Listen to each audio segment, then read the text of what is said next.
To Yahweh, Bashim, Yahushua, Bashim, Kakadash. double honors to the apostles and elders of Great Millstone. Honor and salutation to those who are the hope of the elect. So, what I was saying was, when I'm at work, I feel like I'm in prison a little bit. And what I mean by that is, you can't say what you want to say at work. And so I'm a so-called supervisor in my job, right? And I know how you're supposed to speak to a person to get results out of that person, because I'm a supervisor to some degree here in this camp. So I understand how you have to talk to people to get results out of them.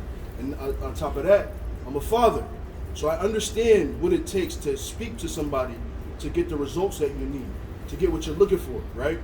And when you're at work, you can't say certain things, you can't do certain things, because then the human resources department gets involved, right? So when I'm here, it's my opportunity to speak freely, one, but then two, if I don't speak to you the way I think that needs to be, if I don't say the things that need to be said, or at least the things I think need to be said in that moment, then I'm not serving you the right way. The scriptures say that we're supposed to be ministers, right? And being a minister, sometimes it don't feel good. But I'm gonna say what I want to say. I'm gonna say what's on my heart to say. And if I'm wrong, then I'll be wrong. Then I'll have to take that up with the Heavenly Father someday. But I'm gonna say what's on my heart to say. I can't mince words with people that I care about, with people that I think are men. I'm not gonna mince words. And that's just the way we have to be with each other. We have to be that way, not just here, but with brothers all across the country and with brothers all across the world. The one thing that's gonna make, the one thing that's gonna make the kingdom of heaven work is the cohesiveness. And the only way you can be cohesive is if you're direct and you're honest. There's nothing lingering. There's nothing that you had in your back pocket. The scriptures speak about backbiting, right? Where you present yourself one way in front of the brother, but then when you go and you're talking with somebody else, that dude, man, we can't do that to each other. So that's why I speak the way I speak. That's why I say the things that I say in the way that I say them, so that I don't have nothing left in my pockets. I want to be able to turn my pockets inside out, and there's nothing left in there after I'm done talking. I got a precept for you, Elder. Go ahead, bro. Leviticus 19 and 18. Thou shalt not avenge nor bear any grudge against the children of thy people. Right. So what's going to cause that cohesiveness? What's going to cause the nation of Israel to be solid on all fronts is our candidness with each other, or our candor with each other. The way we treat each other, right? The reason why you had Esau able to infiltrate us in the different ways that he has, you get a wicked priest like Jason. You get a wicked priest like that, he's a dickhead. He doesn't have his people's best interest at heart, right? So he'll mince words with you. Oh yeah, I'm Israelite, we're gonna hold it down. But then when the Greeks come, you giving them the money from the church. So we can't be cohesive in that way. If the so-called leaders of our body are not teaching us how to talk to each other, be with each other. Go ahead, bro. Salaki. 1 Corinthians chapter 9, verse 19. Yeah. For though I be free from all men, Yeah. yet have I made myself servant unto all, That's it. that I may gain the more. That's it. And unto the Jews I became as the Jew. Right. To the Jews, I became like a Jew. So, in another place, Paul says this: I become all things to all men. Right. Here he says, unto the Jews like a Jew. Keep going. Unto the Jews I became as a Jew, Yep. that I may gain the Jews. Yep. To them that are under the law, Yep. as under the law. Right. So those who are staunch in the law, he spoke to them in that manner. Right. Keep going. That I may gain them that are under the law. Yep. To them that are without law, as without law. Yep. Being not without the law Right. of So power. those who were outlaw, or the scriptures say the barbarians, right? So he became like that to gain those men. Right. Keep going. But under the law of Yahweh Shai, that I may gain them that are without the law. That's it. To the weak I became as weak, Yep. that I may gain the weak. Yep. I am made all things to all men. There it is. I made all things to all men. Right.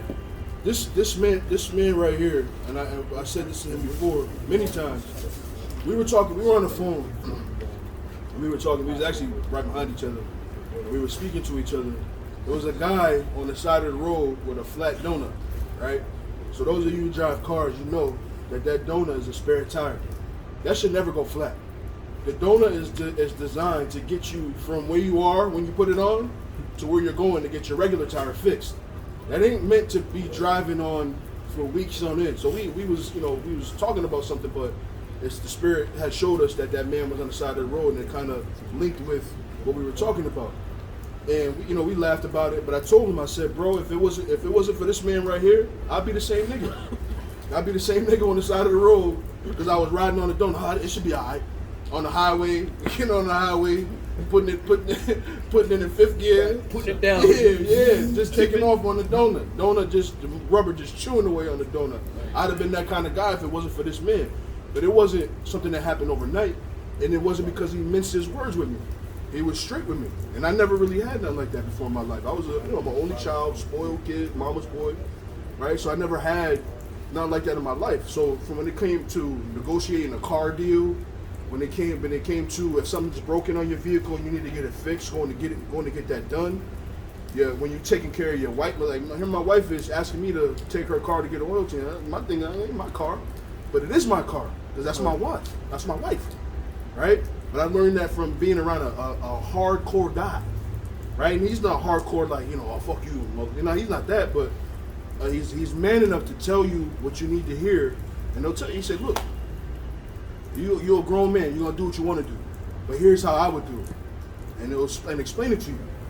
And he sometimes will even get his hands dirty with you to do a thing, but you need that. It's necessary. Go ahead, bro. Come on. You don't say something? Well, I got more, but I'm so I'm not finished up. Yeah, it's gonna be on. I'm keep doing it for one more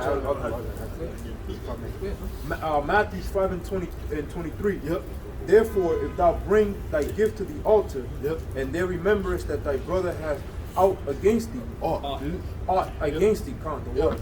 Leave there thy gift before the altar, and go thy way. Right. First be reconciled to thy brother, That's and it. then come and offer thy Yeah, gift. yeah. You can't be a person who you trying to sacrifice them to the Lord, Right. but you didn't make it right with the man that's standing next to you every day. Right. You gotta make it right with him, man. And if I may add, over, Absolutely, 100%. What really touched me about that scripture is that you basically you can't hide nothing from the Lord. You can hide it from your brother, but you can't hide it from the Lord. So when you go into the altar, the Lord knows and understands if you're still holding that whatever you have against your brother, right? And that is, to me, that is powerful, because that is in the crux of things is what's going to make the kingdom of Israel so great and powerful. Yep.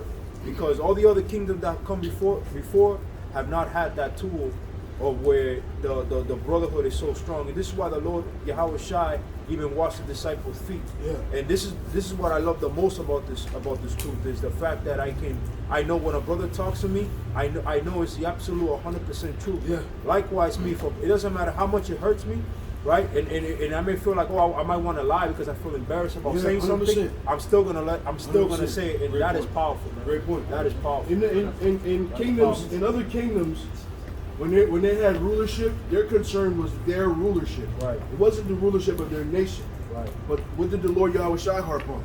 He harped on being ruler with his friends.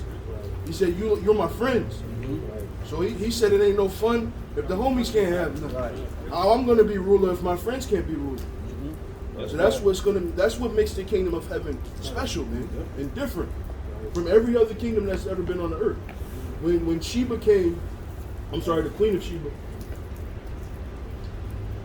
when she came to Israel, she looked at the servants and saw them that they was decked out. She was like, surely this is King Solomon right here.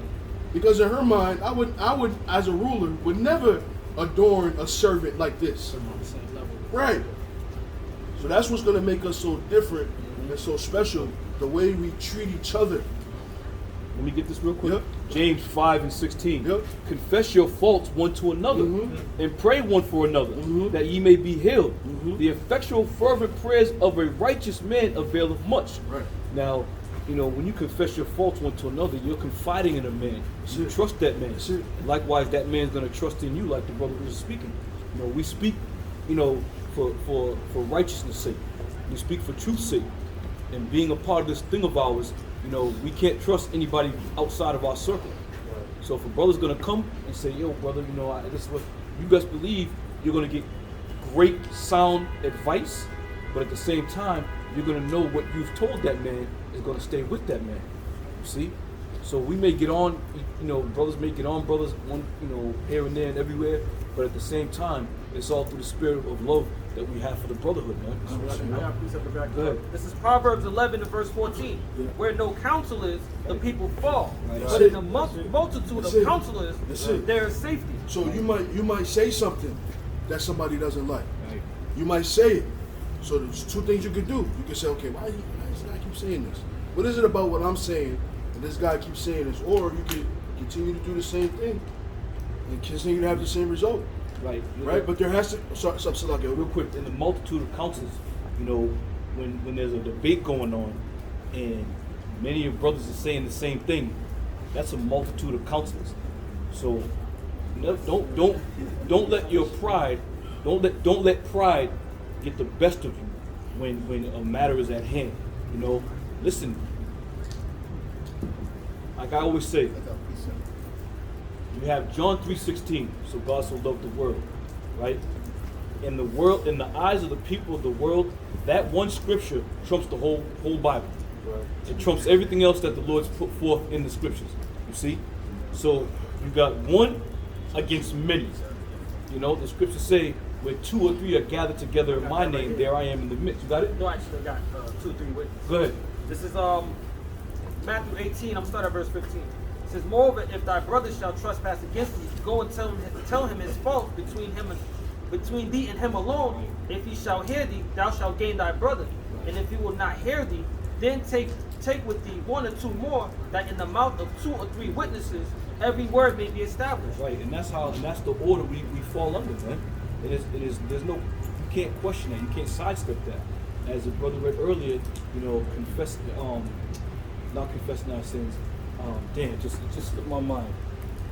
Damn. The brother read earlier concerning, damn, it just slipped my mind. The altar. The altar. Concerning the altar. You know, when you confess, you know, the faults to your brother, or when you're speaking to a brother, you know, make amends with your brother first before you go anywhere else. You know, and you're gonna feel better, man. At the end of the day, your spirit's gonna be lifted up because you're gonna know, all right, me and that brother's good now. I mean, I got it off my chest. You know, to hold something in and to bite. We used to have a nigga in the camp. Nigga talking about, yeah. What was that word he said? Fester. Don't let shit fester. This very man said he didn't let shit fester. Was the same man that went across from state to state talking about these guys over here ain't men of the Lord. Well, what do you mean you don't let shit fester? You sitting there, you know, biting your tongue about, you know, you don't let shit fester, but when you get across the country and other men talk to you years later. Right, yeah, years later. Now you all of a sudden, you know, once again, man, be a man. The Lord said, show yourselves men. If you got a problem with a brother, pull that brother aside, man. Straight up. Go ahead. Ephesians 4 and 25. Brothers speak, I man. read down to 27.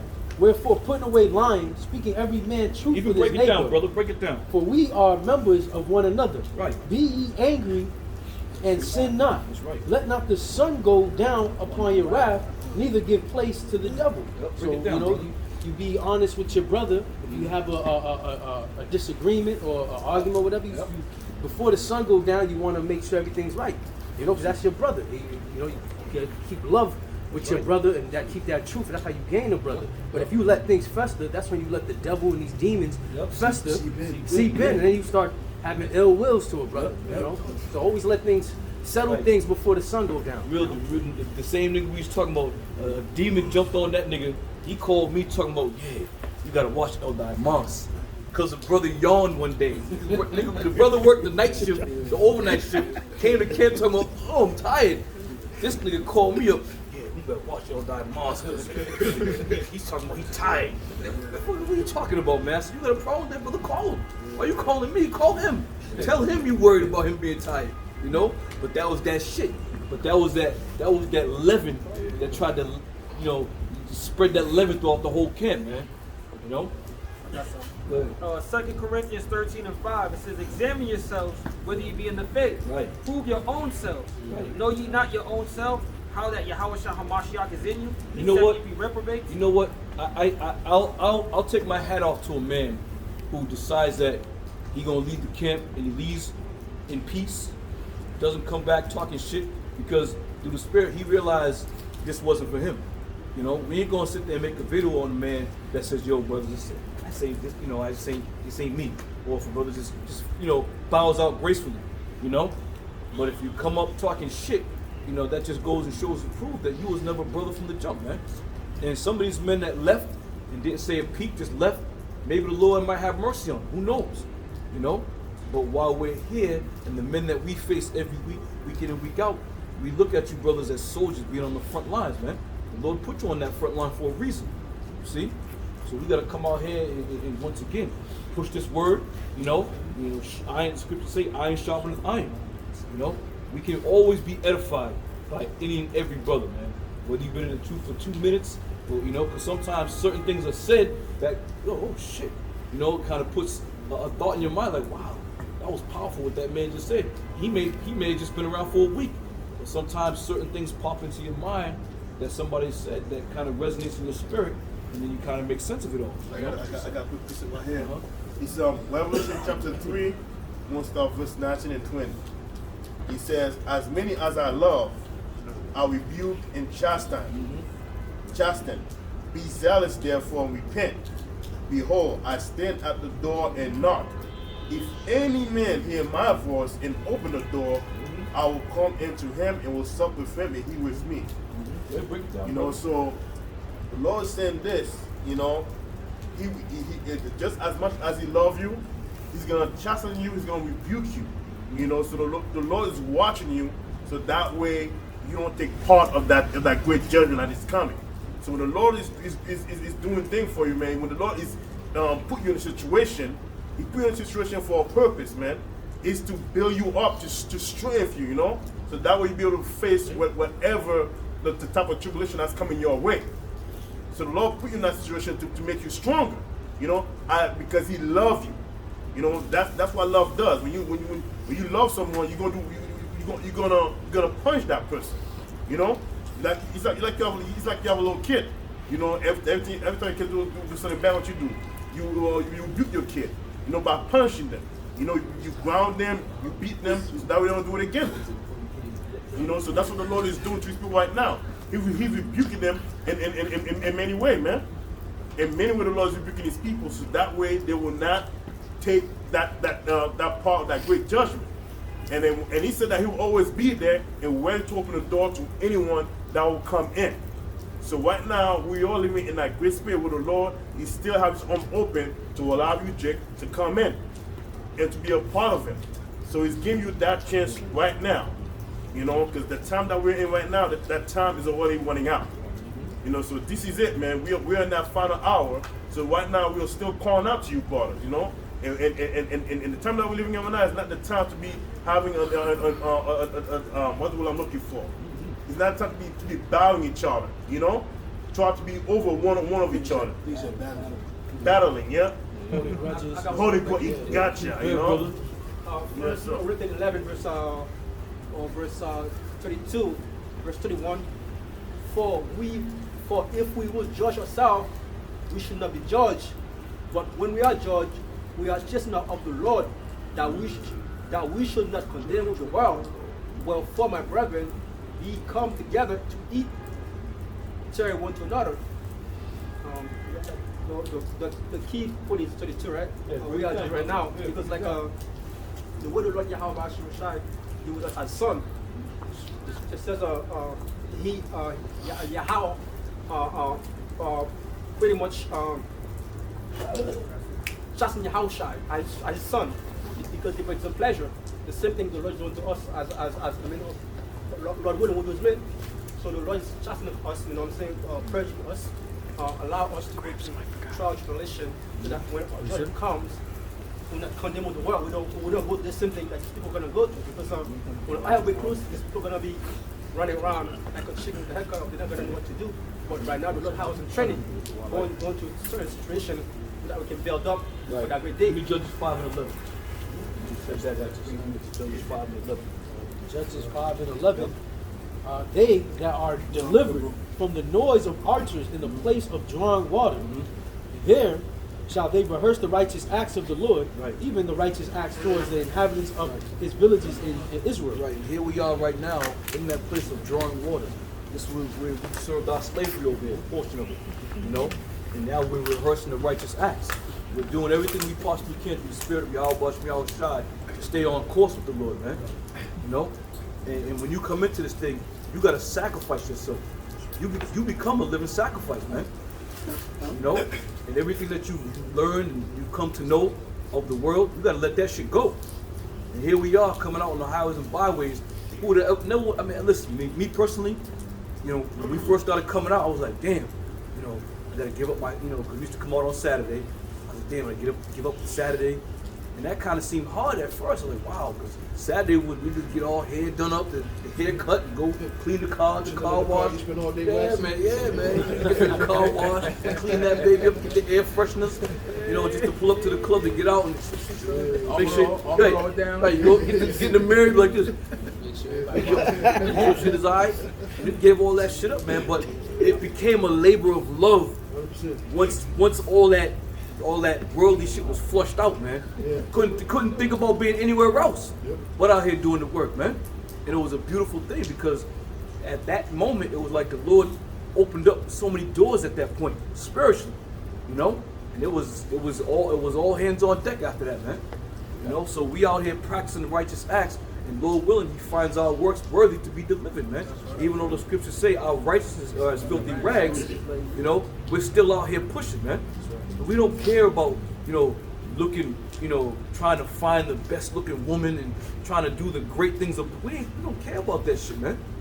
You know, brothers catch flack on every fucking level from your family. Because you don't want to celebrate this, you don't want to do that, you don't want to be a part of this. You know, everybody's looking at you all with the screwball eye, and you know, fuck it. You know, go ahead. Real quick. Matthew chapter 10, verse 39.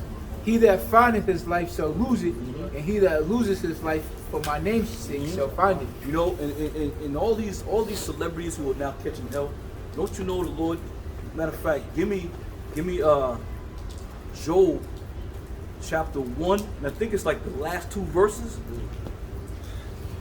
Job made a very profound statement. Job chapter 1. 21. Go ahead, read Yep. that. Job 1:21. And he said, naked came I out of my mother's womb, right? Yep. And naked shall I return thither. Go ahead. The Lord gave, the Lord Yahweh had taken away. That's the point. The Lord giveth and the Lord taketh away. You see? So all you people out there, you celebrities, you fail to realize you're in that position because the Lord put you in that position. And you're losing these positions because the Lord is taking them shits away from you. You see? So you thought you found your life here in Babylon, and now you've lost everything. And now you're scratching your head trying to debate whether or not you should apologize or, you know, if you could just come back. I remember, now I'm not a basketball guy, but I remember it was Allen Iverson. I don't know what the hell was going on. Yeah, he had been out of the league for a while. Right.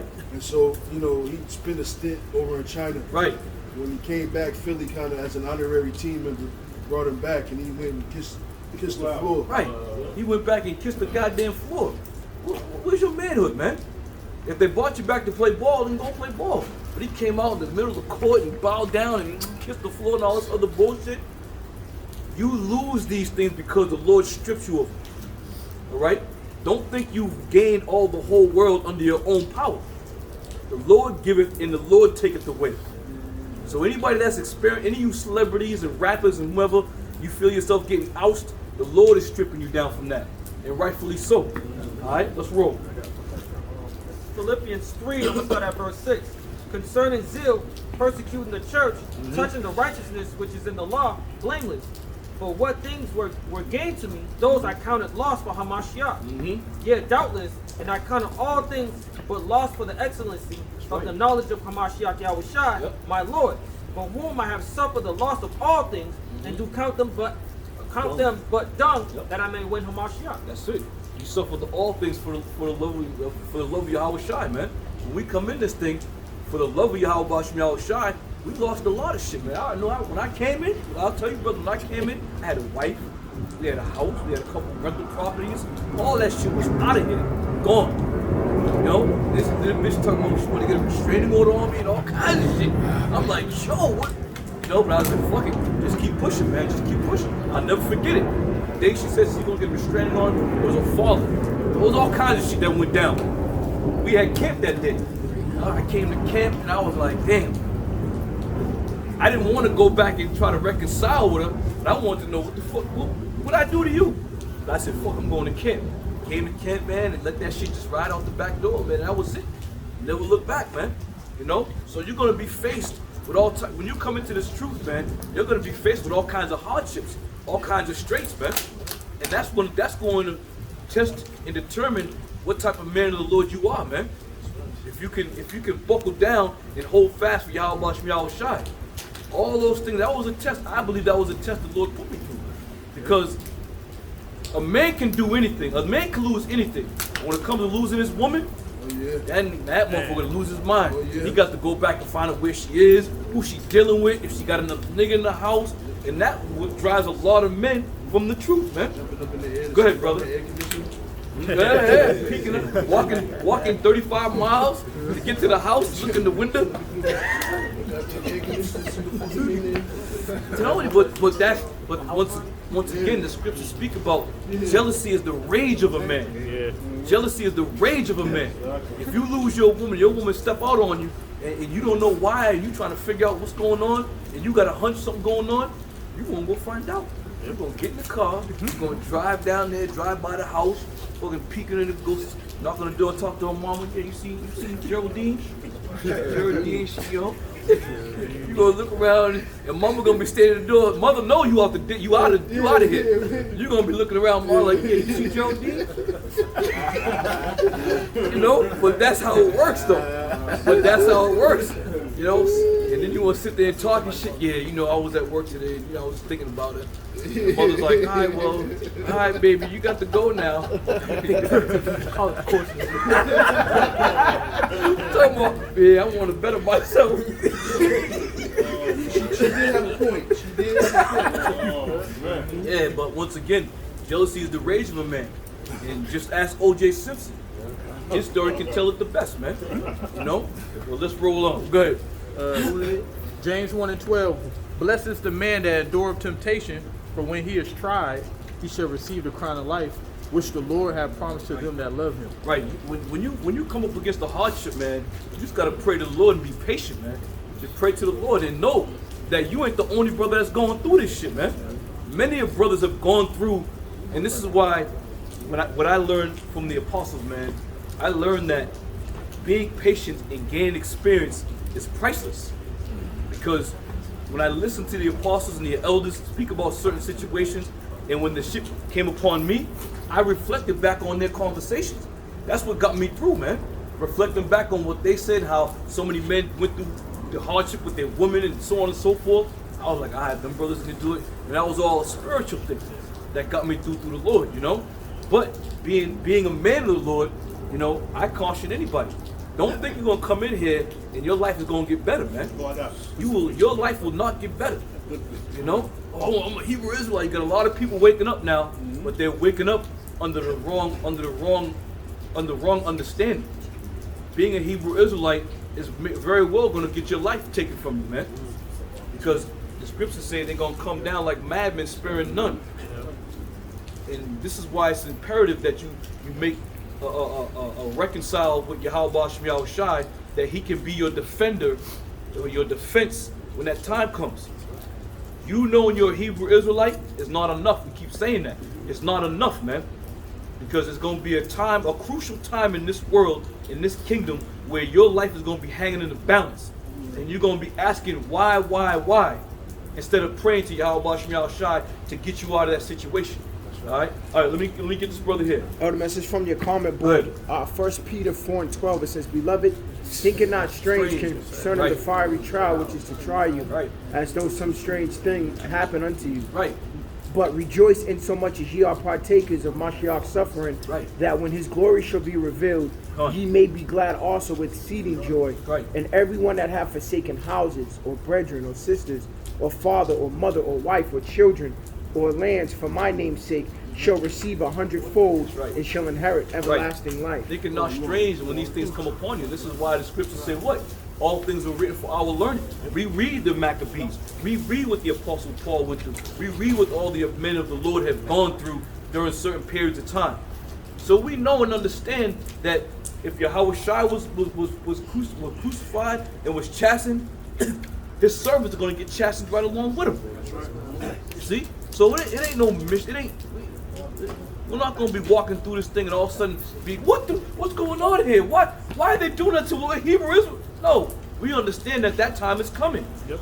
And this is what we try to relay to the masses who wake up into this truth, man. Be therefore ready, because that time is coming where the Lord's going to make do on his word. He said, my word will never go out void. And when he says them devils are going to be like madmen sparing none, you best believe any and everybody, whether you know you're an Israelite or not, they know who you are. They got the records. So therefore, you're going to be put to death, or you're going to be facing the goddamn guillotine, and you're going to be like, why? What did I do?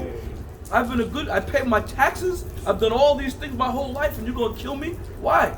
Because you fail to understand that you are a Hebrew Israelite. You are the Lord's chosen people. See? Let me add real quick to Elder. It's like that lady, got pulled by the cops. They tried to get her to open the door. She was in the name Yahweh, Bashim Yahshua, yeah. That was a dude. That was a dude. There was a dude and his woman. I think she was in the car with him. Yeah, he started sounding like it was. You saw bust that window open. But once again, you call upon the name of the Lord, but you don't believe in the name of the Lord. Yeah. You know? And don't think that, just because you're going to call on the Lord, he's going to come down and deliver you out of your situation. That means Lord. He ain't even follow no instructions either, because the scripture said agree with the adversary quickly. He like, no, I ain't opening the door. Quickly. He said, you get pulled over. Listen. You get pulled over. Yo, how you doing, officer? Roll your window down, give me your credentials. You go back, write the ticket. You go about your business, man. You gonna sit there. That's what happened to them niggas here in Boston. They were on the Moors. The Moors. Yeah. So they driving down the highway, right? They driving down the highway. They thought they were under some military code where they can drive down the highway, refuel their trucks with the fuel they had, and get out and set a perimeter with all kinds of M16s and all kinds of shit. Just pull your ass off to the gas station, fuel up, and be about your business. See, Jake is foolish, man. Jake got no one. This is Esau's kingdom. Esau don't even follow his own rules for himself. What makes you think he gonna let you abide by the rules, man? You guys gotta wake up, man. Esau ain't trying to give you no fucking inch. He ain't trying to give you a fucking half of inch, man. He gonna nail you to the wall based on his own logics and his own laws and principles, man. You gonna let the devil? You think the devil gonna uphold the law for you, but he don't even uphold it for himself. That's why them niggas they all hemmed up, trying to deny whatever, saying they were all sovereign, this, that, and the third. You were just regular old niggas. You look at you, just regular old niggas. You ain't got no rule, you ain't got no rights, this, that, and the third. And they held a couple of them dudes. They held a couple of them dudes because they wasn't giving up their name. They still in jail now too. I mean, This is Jeremiah 4:22. Good. For my people is foolish, they have not known me. They're sottish children, and they have none understanding. They're wise to do evil, but to do good they have no knowledge. That's right. And that's Jake, man. That's Jake in a nutshell. Jake's like a wild bull in the net, as past brother Ra'am would say. Wild bull in the net. Wild bull in the net. If y'all brothers remember the cameraman, you hear him back there, you say that shit like 12 times. Wild bull in the net. Wild bull in the net. Yeah, I don't know if you brothers remember him, man. Wild bull in the net. I got one. Go ahead, brother. It's 2 Timothy 2:1. It says, "Thou therefore, my son, be strong in the grace that is in Yahweh Shai Mashiach, and the things that thou hast heard of me among many faithful witnesses." Yeah. Yep. Faithful witnesses. The same comment thou to faithful men who shall be able to teach others also. Right, and that's when we come out, man. We come out. Every now and then we'll chop it up a little bit, but we're out here in the spirit of Yahweh Shai, and we may be able to teach others also and bring brothers into the fold and bring you back to the Lord, man. Show you the way back, by repentance first and foremost, and faith and believing, man. you know, because the time is short where you're gonna see all these camps are slowly gonna fade out. You saw we were talking about this earlier, talking about the Rothschild, where he said he had wished the internet had never been, you know, invented, put together, you know. But once again, the world underestimates the spirit of Yahweh Bashem Yahweh Shai. There's a big what word am I looking for? There's a big misunderstanding, I should say, how the world perceives the Lord. You know, they just think the Lord has nothing to do with what we see going on. All right? The Lord has everything to do with all of this. For he is the creator of all things, man. You see? And even when we read about the scriptures, you know, in Psalms about the internet and you ain't got to get it, but when you read about these things, you can't tell an average person in the world that the Lord set this internet up for this word, for the Hebrew Israelite. You can't tell anybody that because they're not going to understand it. Right. You know, oh, come on, dude. All this for you guys. You know, as it is written in the book of Ezra, all things were written. I mean, in the book of Romans, all things are written for our learning. And Ezra said all things, what do you say? He created the world for our sakes. He created the world for our sakes. So all this was created for us, man, to push this word to the lost sheep that are scattered abroad throughout the four corners of the earth. Back in the ancient times, our forefathers had to go by foot, go by horse, go by mule or donkey, by boat, okay, to get the word out to the masses. All we got to do right now, previously, we couldn't go live. It wasn't at that state of the art where going live was a thing. We had to go, we got the camera with the little tape, convert the tape, convert it over and then upload it to the YouTube. And at that time, it was only able to go 15 minutes a shot. Yep. So you always had, I don't know if you brothers remember that, but you had like 27 clips of one day speaking, you know? But look how far advanced the Lord has brought this. And it just goes to show you the speed on which the Lord is doing things now. It was more, the Lord said he's going to come as a thief in the night, right? Time's going to be short. Things are going to speed up. By the Lord giving us the ability to go live, that speed up the process, tenfold. Where we don't have to sit down and wait for it to render, wait for it to upload. Sometimes you sit there, that bitch be an hour and 10 minutes to upload 15 minute. You be sitting there all day, man. This brother got fired, the elder got fired from the job, back into the uploading job. He got fired from the job. I was told, get that brother out there, upload them videos, man. But once again, it was, brothers think, man, listen, man, we, through the Spirit of the Lord, the apostles are good, they're great teachers. Hold on a second. They're great teachers, man, and the things that they've taught us has always stuck with us, and this is why here in this camp, GMS Boston, we keep ourselves in sound order, man. We fucked up a few times, but for the 15 years we've been around, we keep ourselves in sound order because we see how our teachers carried themselves. If we carry ourselves like that, and for brothers who are coming in, you're going to carry yourselves in that same manner, man. Keeping that body sound. See? Go ahead. No, I didn't have Go ahead. That's real quick. Ecclesiastes 12:1. Remember now the Creator in the days of thy youth, right, while the evil days come not, right, nor the years draw nigh, right, when thou shalt say, I have no pleasure in them. Right. And these times that we're living in, the world is waking up, man. I was watching a video where this Jake was, well, I'll say this, let me stick with this. The evil times that are coming upon the earth are inevitable. They're inevitable, all right?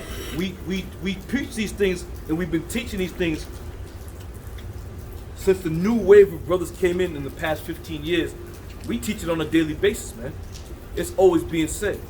So much so that people will get tired of hearing the same thing. And when you teach the same thing over and over, or you say the same thing over and over, people are going to be disinterested. Oh, that nigga said that shit last week. I'm out of here. Oh, he said that 2 weeks ago.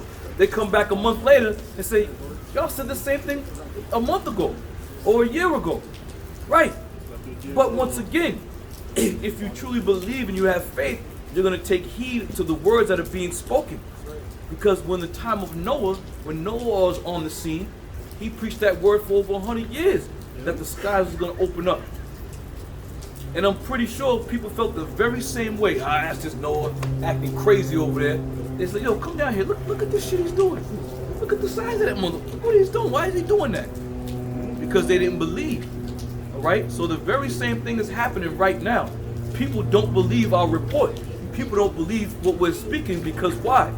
Because they have never had any experience in, race wars, so to say, or famines, nuclear missile talk. You never had no experience in that. So therefore, because you have no experience, you're going to pass it off.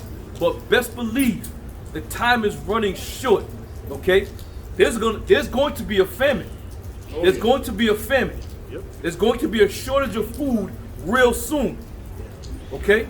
There's going to be a time where the only way you're going to be able to buy or sell anything is if you got that mark. These times are coming. And where are you going to find yourself? Okay? So let's get down to business. Go ahead, real quick. Go ahead. Hebrews 2:1. Go ahead. So therefore we ought to give the most earnest heed to the things which we have heard. Right. Lest at any time we Right. should let them slip. Right. Give the most earnest heed. We're getting closer and closer, man. And if you can't see these nations round about the earth gearing up for that third world war, you got problems, man. If you can't see the power structure in which the country you live in, Babylon, aka America, if you can't see the power structure is slowly fading away, then you got problems, man. So the time is here, the time is now to prepare yourself. Like I said, knowing you're an Israelite ain't gonna cut it, man. A lot of people gonna die just knowing that they just were an Israelite, instead of coming back to find out what this is really truly all about. The scriptures say, with all thy getting, get understanding. Give me that real quick, bro. That's something more. He know that by heart. Because I'm one like that one, huh? I got one real quick. Go ahead. This 1 Corinthians 9 and 9 and 25. It says, and every man that striveth for the mastery is temperate in all things. Now they do it to obtain a corruptible crown, but we an incorruptible. That's right. We come out here, we ain't looking for accolades. We ain't looking for, people to keep telling us, oh, you guys are great, you guys are, no man, we just come out here to do the work so we can find out, make our calling and election sure, man. That's why we out here. Yahushua spoke of that penny. Every man's gonna earn that same penny, whether you've been in for 15, 20, 25, 30, or when you come in next week and the missiles come, we all earn that same penny, man. That's what the Lord set up. You got the other one? Yeah. This is Proverbs 4:7. It says, wisdom is the principal thing. That's right. Therefore, get wisdom. Yep. And with all thy getting, get understanding. That's right. Now I'm gonna say this, right? I mentioned buying and selling the mark of the beast. That term can get your channel cut these days. Back 14 years ago, you could say that all day long, man. You could say it, talk about it, speak about it, nothing would happen. Why are they so adamant about what's that? Censoring it? Censoring is another gagging that word, man. Why are they so adamant? Because there got to be some truth behind it. Now, the scriptures say, with all thy getting, get understanding. It's imperative that you people truly understand what the mark of the beast is, man. It's imperative. Because that's going to either now put you in a line to receive your chip, or put you in line in the right frame of mind to say, let me turn back to the Lord. Let me turn back. Because if you don't have the true and proper understanding of that, chances are you're gonna get chipped, man. You're gonna get chipped, and that's the end of you. That's the end of it. You see? So get understanding. When we come out, if you got comments, if you got questions, put them on the comment board. Lord willing, we can get to it. We can like any other brother in the world, man. Put videos up. People come on the comment board. Scoffers and scorners come on the comment board. They're gonna ask a rhetorical question to you. Oh, dude, what about this? It don't matter, because the time is gonna come where there's not gonna be any more comment boards. There's not gonna be any more videos. This word is going out throughout the four corners of the earth, And there's nothing anybody can do to change what the Lord has already put forward, man. That's it. So when they shut the internet down, you best believe it's about to get down, man. Go ahead. Proverbs 27 verse 12. A prudent man foreseeth the evil and hide it from south. Right, we've been telling you about the evil days that are coming, man. A prudent man foreseeth the evil. I mean, just by what's going on in the world today, man. Here in this country, there's nothing good about here in America, man. There's nothing good. Right down to the food, the water, the air, the information that they try to give you. There's nothing good coming out of here. So a prudent man is going to recognize the evils of this present world. And the evils of this present world is really about to put a lot of people 6 feet under, if you will. All right? So be ready, man. Be ready and be prepared. For the time is coming, and the Lord's going to make do on his word. He's going to make do on the word that he said that was going to happen in these last days, which we're living in. All right? Go ahead. Proverbs 27 verse 12. A prudent man foreseeth the evil and hide it from south, but the simple pass on and are punished. The simple passed on and are punished. A lot of people are going to be punished because why? They chose to not hear the word of the Lord. They said at not all the Lord's counsel. That's one of the worst things you can do, is come up against a man who's teaching the word of the Lord sincerely and truthfully, man, and talk nonsense about it. That's one of the worst. You sealed your fate right there. You might as well, you've already, as I say, you put the nail in your own coffin. Go ahead, brother. This is going to your comment board, Romans 13 and 12. Yep. The night is far spent. That's right. The day is at hand. That's right. Let us therefore cast off the works of darkness. That's right. And let us put on the armor of light. That's right. Let us walk honestly as in the day, Yep. not in rioting or Right. drunkenness, not in chambering and wantonness, not in strife and envying. Right. But put ye on the Lord, Yahushua Mashiach, and make not provision for the flesh to fulfill the lust thereof. That's right. You walking in darkness. America's a real dark, gloomy, dreadful place to be in, man. And we here because we were sent here to do a job by the Spirit of the Lord. We were sent here to prophesy the downfall of this place. People like to say, well, won't you go back to where you came from? Well, this is where we're from, right here. We're from right here. And we were set up as men of the Lord and prophets to prophesy the downfall and to let you know and to give you warning that the Lord is coming, man. And he's coming to make some part of destruction here in Babylon. All right, go ahead. Ezekiel 7 and 5. Thus saith the Lord Yahweh, an evil and only evil. That's right. Behold is come. That's right. An evil is an end is come. The end is come. It watcheth for thee. Behold, it is come. That's right. The morning is come unto thee, O thou that dwellest in the land. The time is come. The day of trouble is near, and not the sounding again of the mountains. Now will I shortly pour out my fury upon thee, and accomplish my anger upon thee, and I will judge thee according to thy way, and will recompense thee for all thine abominations. Right. And my eyes shall not spare thee, neither will I have pity. I will recompense thee according to thy ways, and thine abominations that are in the midst of thee. You don't hear these church fathers reading that. Oh no. You don't hear this. You don't hear this in your local churches. That's why when you come out, man, you start listening, man. The Lord is going to judge you according to your ways. Put off that old man. Eschew the thoughts of evil that you had in your heart towards your brother, man. Go ahead. And ye shall know that I am the Lord Yahweh, Hashem El-Shad, that smiteth. Yep, I've never heard a church pastor read that. There's a lot of other scriptures that they don't read about the Lord coming back to smite people. The Lord coming back to do some evil upon people. And why wouldn't he? Look at the wickedness that's going throughout the whole four corners of the earth, man. There's pure wickedness. You got people that were put in place back in, through the course of, last past 400 or 500 years, coming up to this very point. You had people that were put in place that was strictly to put hell on people, man. To this very day that we're living. Our enemies. Esau, Edom leading the charge. Hold on, brother. I have something here. I got something real quick. Go ahead. Hold on, brother. Ephesians chapter 5 verse 15. See then that ye walk circumspectly, not as fools, but as wise. What does it mean to walk circumspectly? Like being careful, Okay, give me a little more. observing your surroundings. Right. And that's what a man of the Lord does. Walk circumspectly to know what's going on around you at all times, man. You can't be just lollygagging in the streets these days. there's some niggas out there that are really ready to take you out, man. You know, and being a man of the Lord, and being in this truth, them spiritual demons are out there, man, looking for you. So be ready, man. Be on the ready. Always be on the ready. Know what's going on around you. Know who's in back you. Know who's beside you. Keep your head on that swivel, you know, because the time is coming where there's gonna be all hell breaking loose. I mean, you watch the news now.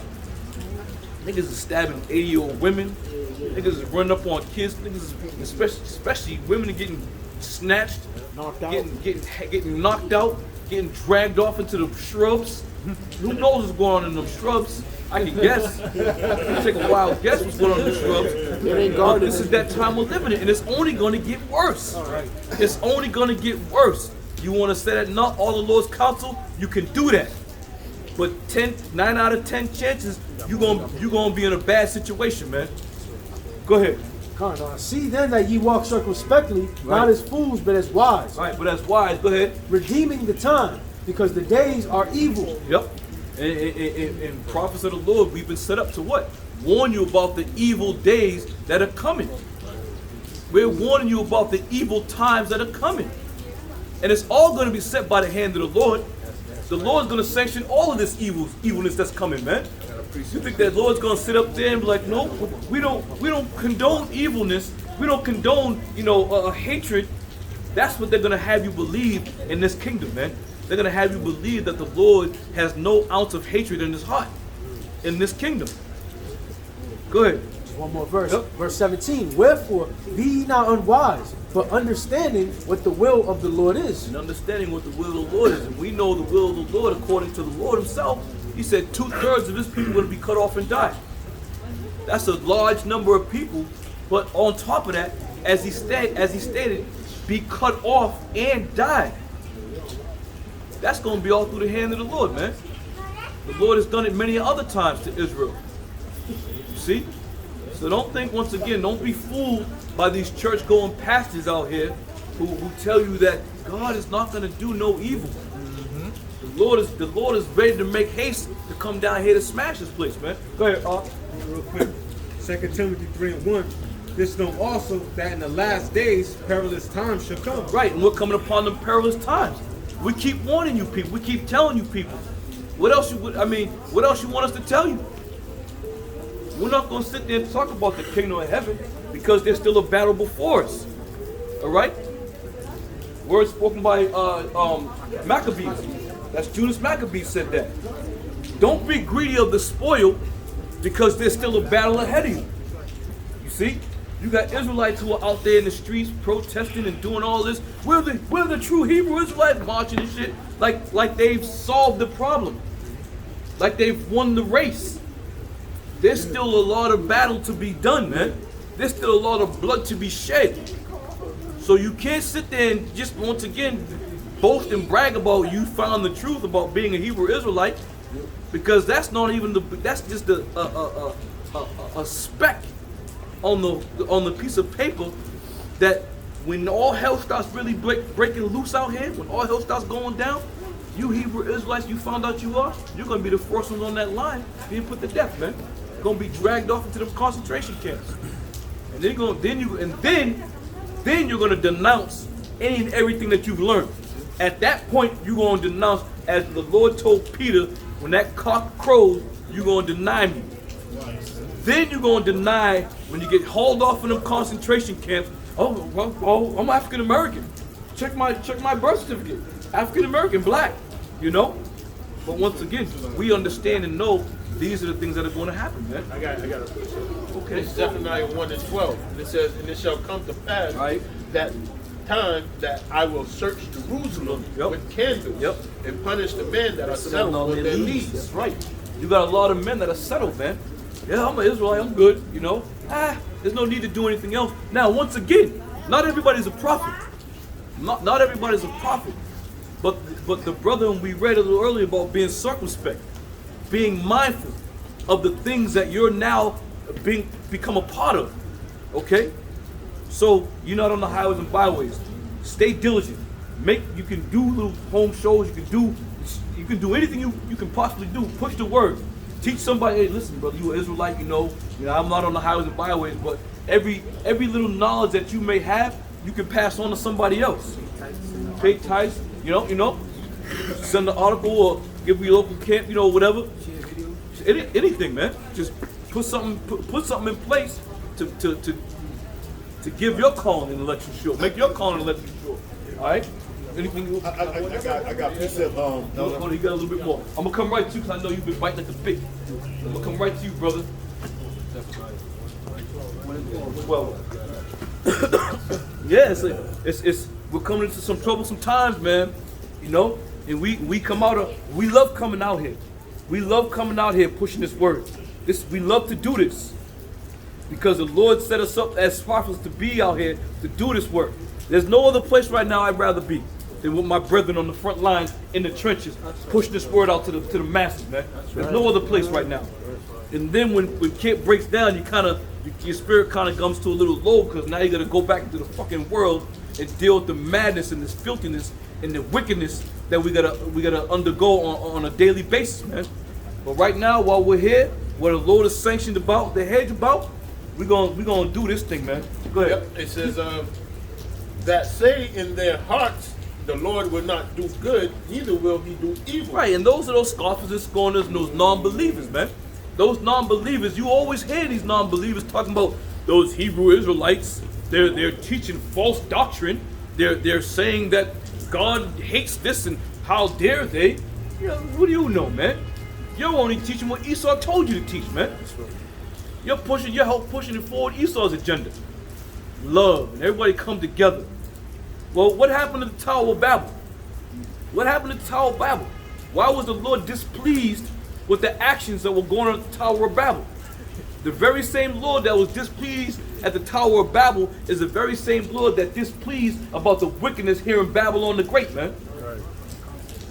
Same situation, man. And that's why the Lord's gonna come. He's not gonna come down and confound the language. He's coming down to destroy this bitch. He's gonna end this place, man. It ain't about confounding the language and let everybody look all baffled at each other and confused and not understand each other with, you know, little question mark over everybody's heads. No, the Lord's coming back to destroy this place, man. And just by hearing those words, that should raise the hair on your back. While the Lord's gonna destroy this place, He's coming back to wipe out what we know as America. You know, however many square miles it is, the Lord's gonna end this place, man. With thermonuclear destruction. Go ahead. Right. Yep, I got you. Therefore, their goods shall become a booty, and their houses a desolation. Yep. They shall also build houses, but not inhabit them. Right. Listen, you people are going to get thrown out of your houses. They're going to come from door to door, rip you out of your houses. You're going to talk about my rights and civil rights, and I'm going to sue, and where's my lawyer? You still ain't going to be listening to none of that shit, man.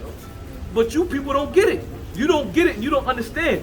When the Lord gives the green light, all that laws and all that protection and all that rights, all that shit is out the window when the Lord gives the green light. So you people, they're going to come up into your homes, they're going to snatch you out of your home, haul your ass off right into a detention camp. You know, I'm going to do a lesson tonight on them FEMA coffins. Remember them FEMA coffins we used to see down in Georgia? Yeah. You don't hear too much about that. But you know what? They're still sitting down there.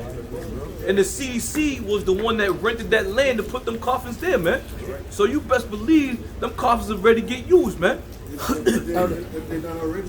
Right. Ultimate, if I may add, they had lied and said that they were used for different purposes, but a game that we played called the Vision, it actually shows them being stacked up, bodies being stacked up. And Esau's the great deception. He's the great deceiver. That's why he's the devil.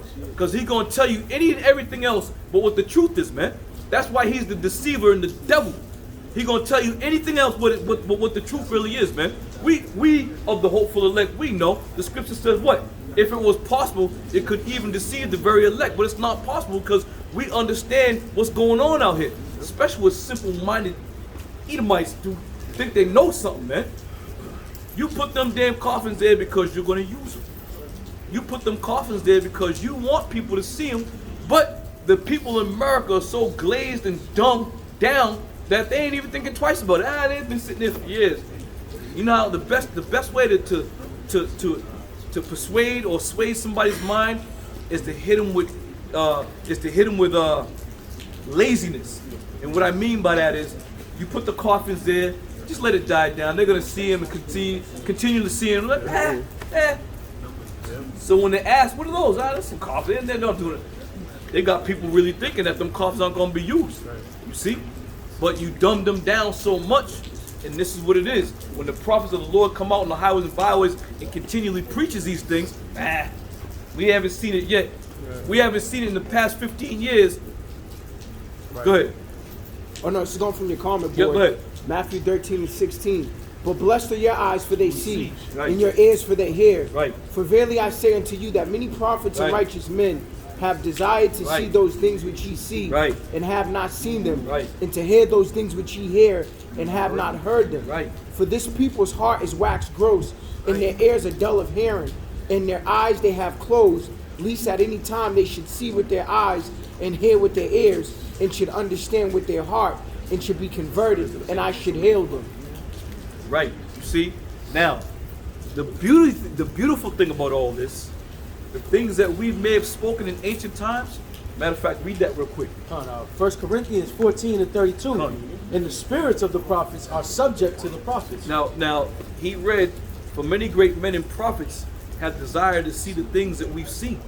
So now here we are seeing these things. So the spirits of the prophets are subject to the prophets, right? So those prophets of old, who we are today, now we're seeing the Lord is revealing these things unto us now.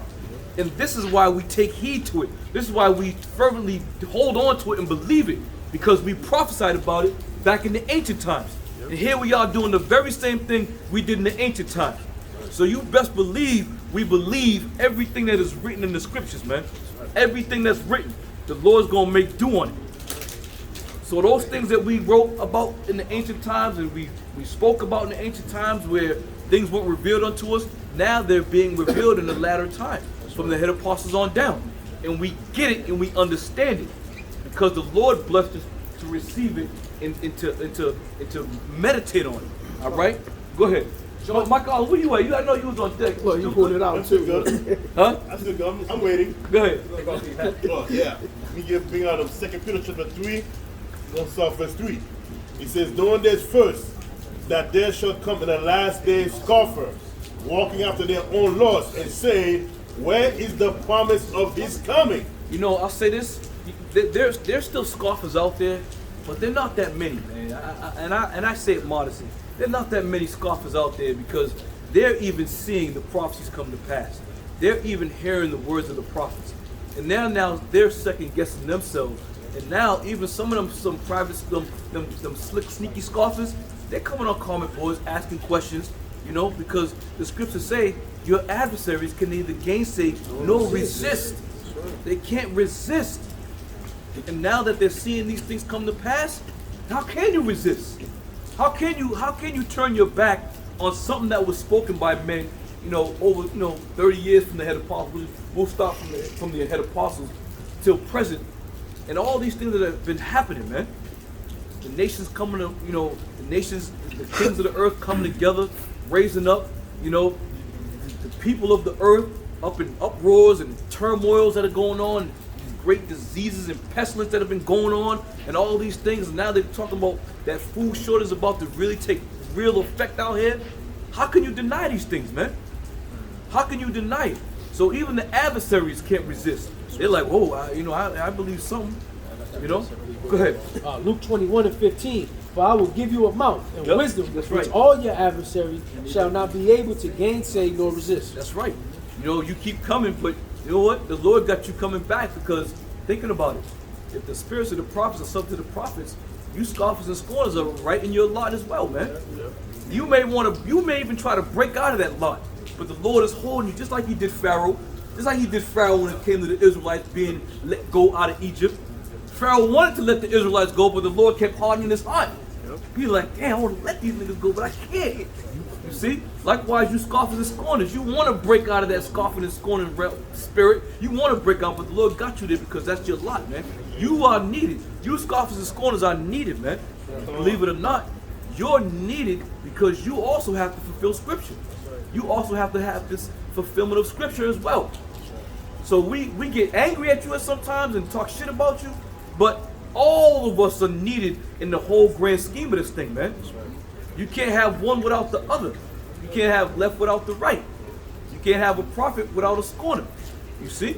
All right, go ahead. And he said, for since the fathers fell asleep, Yep. all things continue as they were from the beginning of the creation. Go ahead. And then if I may add too, just like we read in the second Ezra 16 and 21 verse, when he says for victuals should be so good and cheap on earth that they should think themselves to be a good case. Yep. The one now people still think themselves to be a good case because one now everybody's not really focusing what's going on right now throughout the world, but they're focusing on the World Cup. They're focusing That's folly. Folly is setting great dignity. Yeah. Folly is setting great dignity, and this is one of the prize-winning, actions that Esau has amongst the people, is to dumb you down. For example, right? You have this chick. What's this singer here? Yeah, it's a white chick, the singer. She has a concert coming up. Taylor Swift. You got Taylor Swift. Do you know? See. Idol worship is at an all-time high here in Babylon, okay? She's one of those idols that everybody worships. So much so to the point where they're selling tickets for $12,000 a pop. $12,000 a pop. If that's not idol worship, I don't know what is, man. $12,000 a pop. But once again, that's all the mechanisms that Esau has put in place to dumb you people down, man. You got one white chick, one pale-skinned white chick, fucking bringing in millions and millions of dollars because she's singing, and don't even sing all that well, mind you. Don't even sing all that well. I can see motherfucker I see some chicks on YouTube that sing better than her. But it's that idol worship. She's that idol that they have sitting on the podium. When she get up there, she probably gonna have a red dress on. We know how that shit goes. Come out in a red dress and do all kinds of shit. But once again, it's at an all-time high here in Babylon. Okay? So now that we've come out and told you about these things, keep an open eye. Look and see what's going on. Look to see if what we're saying is true. Okay? Go ahead. Are you done on that? Yeah, I'm done. Let me continue back to this 2 Peter. Okay. I just been on 2 Ezra to bring up Yeah, my point, go ahead, do your thing. And he says, for this they willingly are ignorant of, that by the word of Yahweh the heaven of all and the earth standing out of water and in the water, whereby the world that then was being overflow of water perished. Yep, the world that was then being overflowed with water perished. That goes back to what we talked about when Noah was on the scene prophesying. When Noah was on the scene prophesying, did they think that world was going to overflow? Did they think that water was going to rise up over the mountaintops? Hell no. But what happened? It did, and they perished. Likewise, here in Babylon the Great, the thermonuclear missiles are going to get shot over here, and you people are going to die over here. Right. Same thing Noah did, and he prophesied over 100 years. We've been prophesying about the downfall of this kingdom. That's and right. It's going to go down. You best believe that shit. You best believe it. There's no ifs and buts about it. America's going to be destroyed by thermonuclear destruction. That's right. And that's a blessing for us, because this place has been nothing but wickedness, man. We've been around the block a few times. And what I mean by that is spiritually. We've been here one time before. We've probably been here many times before. All right? But this is the last stop, Lord willing, that the Lord's going to put us on this planet for this great kingdom. And it is a great kingdom. It's a great wicked kingdom. Everybody wants to come to America. Even Eddie Murphy made the movie Coming to America. Why? Because it was a place where he can do whatever the hell he wanted, man, and didn't have to follow no rules. Back in Zamunda, he had to follow rules and regulations over there. There was a system where he had to have his wife presented to him. He didn't want that system. He wanted to come to a wicked system where he can come and do as he wants. Yeah, get that Queens and fucking bitch working at McDowell's and shit. Working at McDowell's, doing the numbers. Then she had another man, right? Jerry Curl. Right, you know. But that just goes to show you how America's perceived throughout the whole world. Come here to America and do what you want. Be who you want to be. You want to marry your horse? Go marry your horse. It's okay. It's America. Go ahead, bro. This is Deuteronomy 32 and 33. Their wine is the poison of dragons. That's right. And the cruel venom of asps. Is not this laid up in store with me and sealed up among my treasures? To me belongeth vengeance and recompense. Their foot shall slide in due time. That's right. For the day of their calamity is at hand, and the things that shall come upon them make haste. Esau's foot is slowly sliding, man. As the scripture says, their foot shall slide in due time. So they're slowly sliding down that slippery slope, man. Esau, you know, you ever see the, you guys don't remember this show, Banana Splits, but y'all don't remember that. That was, yeah. Well, in the beginning of Banana Splits, they were trying to run up a fucking slide and shit, but they couldn't because it was so slippery. But that was my example. Is that's how Esau is right now. Esau's trying to climb back up to that apex, but he can't because it's too slippery now. But now the only place for Esau to go is down. You see? So he's on that slippery slope. And he's trying to grasp, he's trying to gain traction, he's trying to do it, but he can't. Because the Lord ain't letting him. That's it. You've reached your apex, you've reached the height, now it's nothing but down, baby. Yeah, forgive me, brother, for using that example. Yeah, that's all right. Yeah, come on, bro. Yeah. Banana Splits, and there was some ugly motherfucking creatures too, man. Go look that up. There was some ugly ass creatures, man. I don't know where the hell they came with them creatures. Go ahead, I brother. got a quick article. The brother earlier had mentioned about the World Cup. That's when the event is happening now. This is from the Insider.com. It says anyone who attends the 2022 World Cup in Qatar can expect to be watched by 15,000 cameras with facial recognition technology. Perfect. That's another thing too. Esau, he loves packing these stadiums now because now this system that he put in place for facial recognition, they show you some of these videos you watch on YouTube. They got the little square above them, and they got their name on it and you know who they are. This is perfect, man. The whole thing is coming into fruition for Esau, where he thinks he's about to fill his belly, man. Go ahead. I got another article going into the same thing, but this is from the FinTech Times, right? And it reads, with more than 1 million fans expected to travel to Qatar for the tournament, Visa has installed 5,300 contactless enabled payment terminals at official FIFA venues, making FIFA World Cup Qatar 2022 the most payment-enabled FIFA tournament ever. Visa will also trial new payment innovations to give fans easy access to simple and secure digital way to pay. Sliding right on into that MOTB, man. Transitioning right into that MOTB, smooth as silk, baby. They're gonna do it. They're gonna do it without even a fucking fight, man. Before you know it, everybody's gonna be like, sure, come on down, beep, bleep. Yep. Should I say this too? Over in India, they had they made paperless currency society 24 hours. That's it. It don't take long. That don't take 24 hours. That's it. And the bank, what they did was they deregulated all their bills and told people if you had larger amounts, at least cash, just come down to the bank and then they'll give it to you in credits.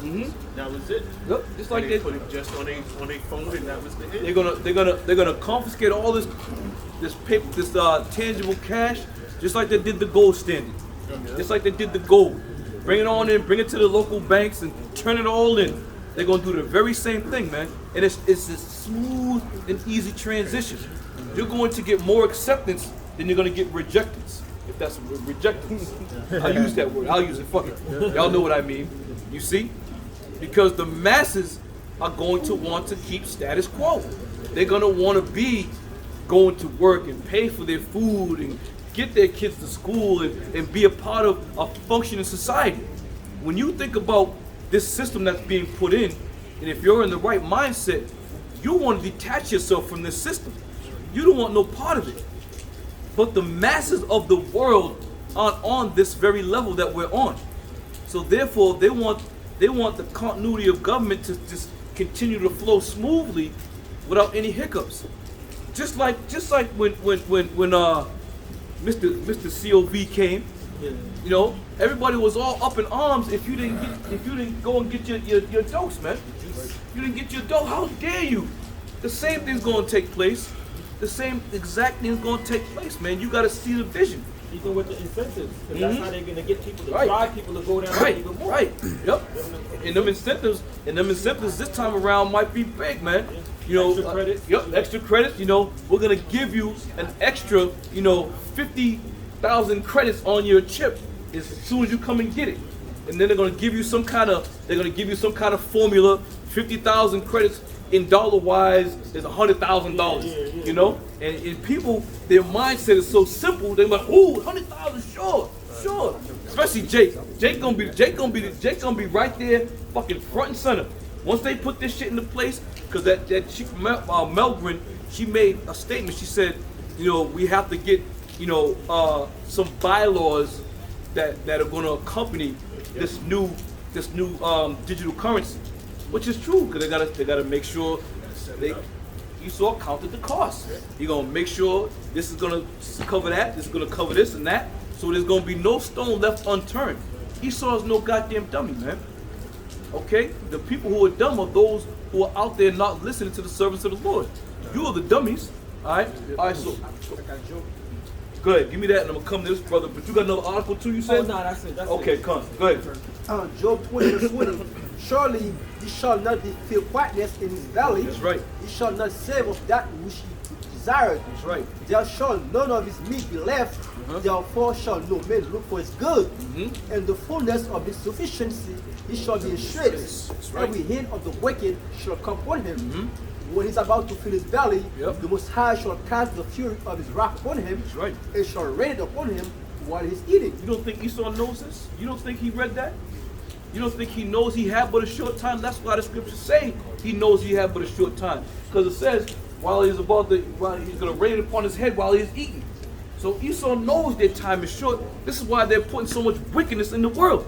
This is why they're doing such wickedness. Because you people, you Israelites, are public enemy number one. Going back to the birthright.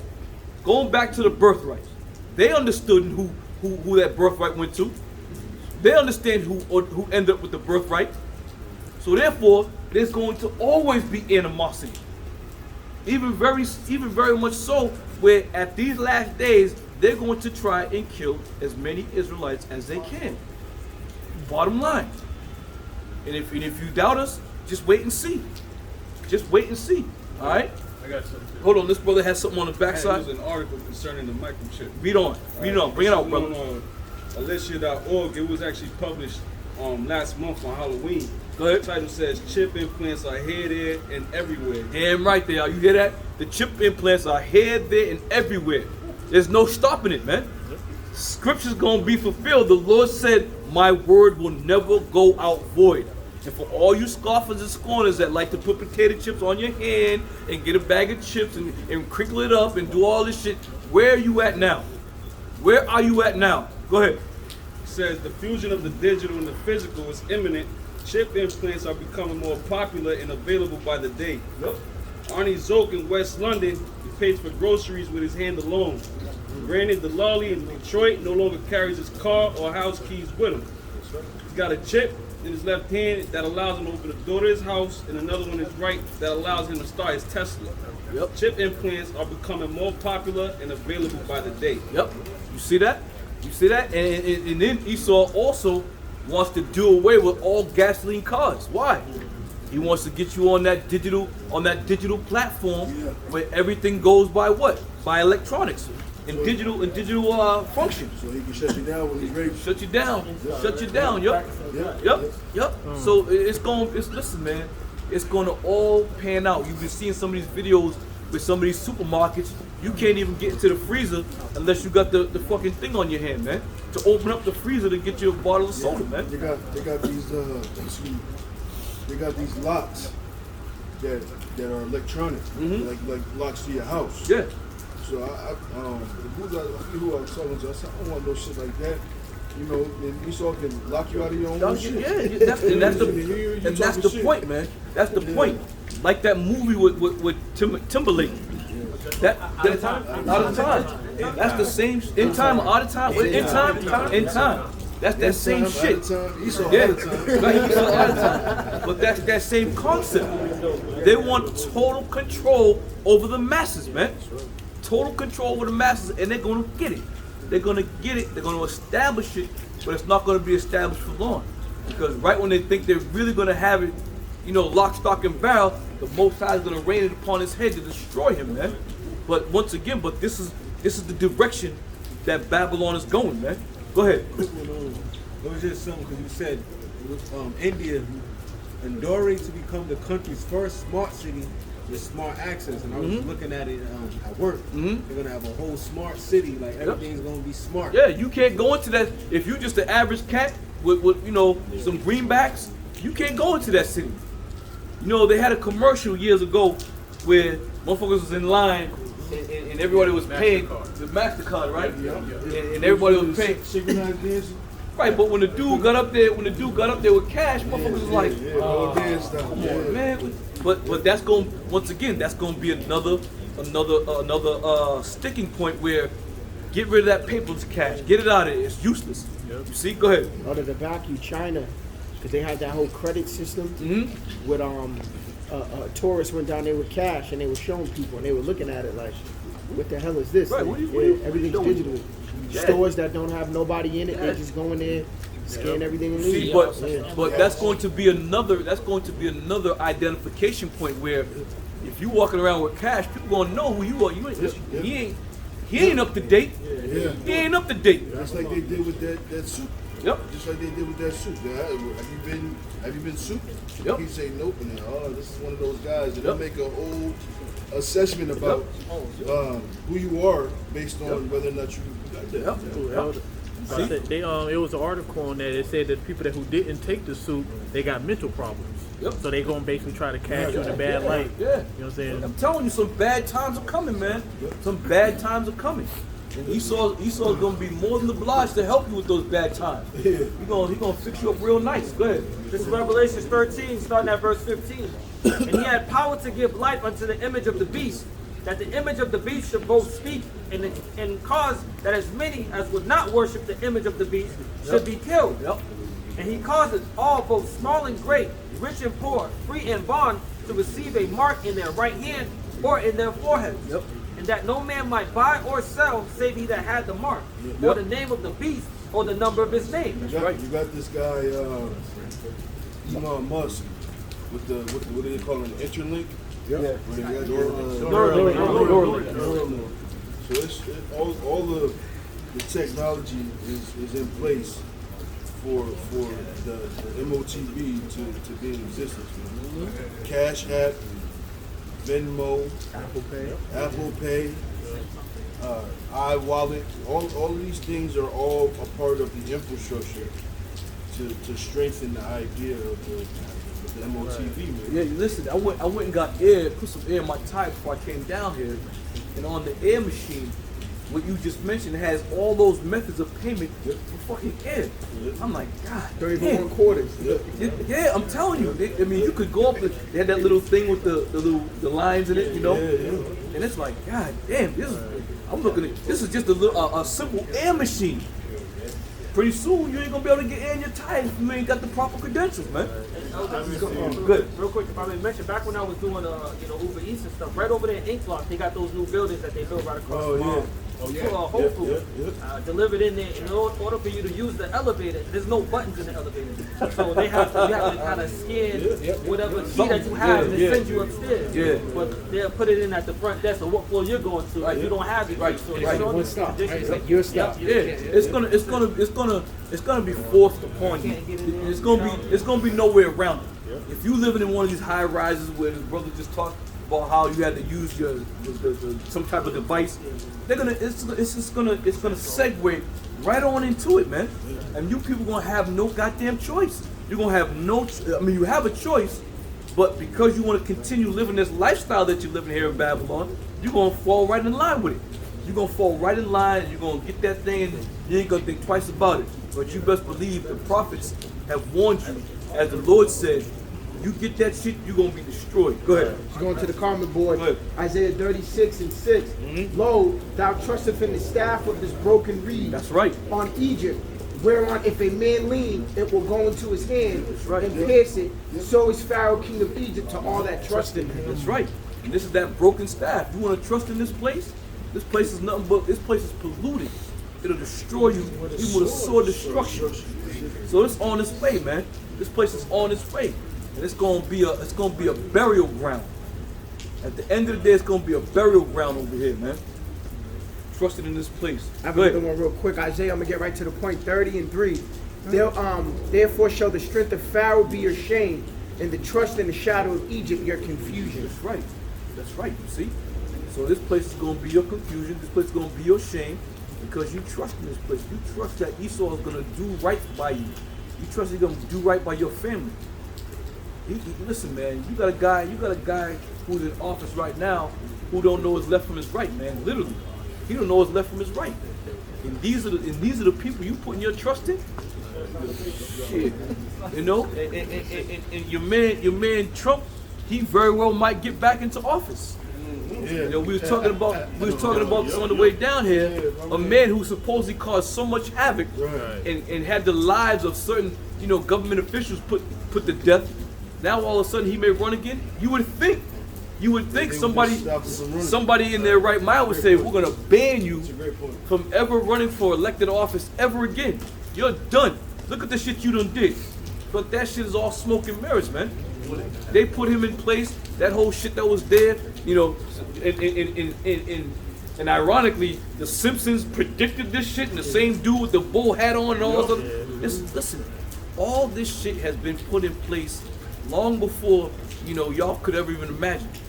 This shit was all put in place, man. This whole demonized Trump, make him look like a demon. Now everybody wants to, Trump, when he was in office, at least we did this, at least we had that, and the gas prices was low. You fucking people are so goddamn stupid, you'll fall for anything. What George Bush say? Can someone call me George Bush? Fool me once, shame on me. No, shame on you. Fool me twice. Shame on you. No, you can't fool me again. That's how you people are looking, man. You're looking real stupid right now. Said it's an old proverb in Texas. Right. He said,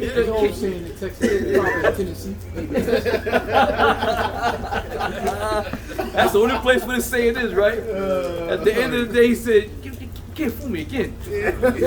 With the book but that's how you people are living right now. You're being fooled, and you're being fooled time and time and time again.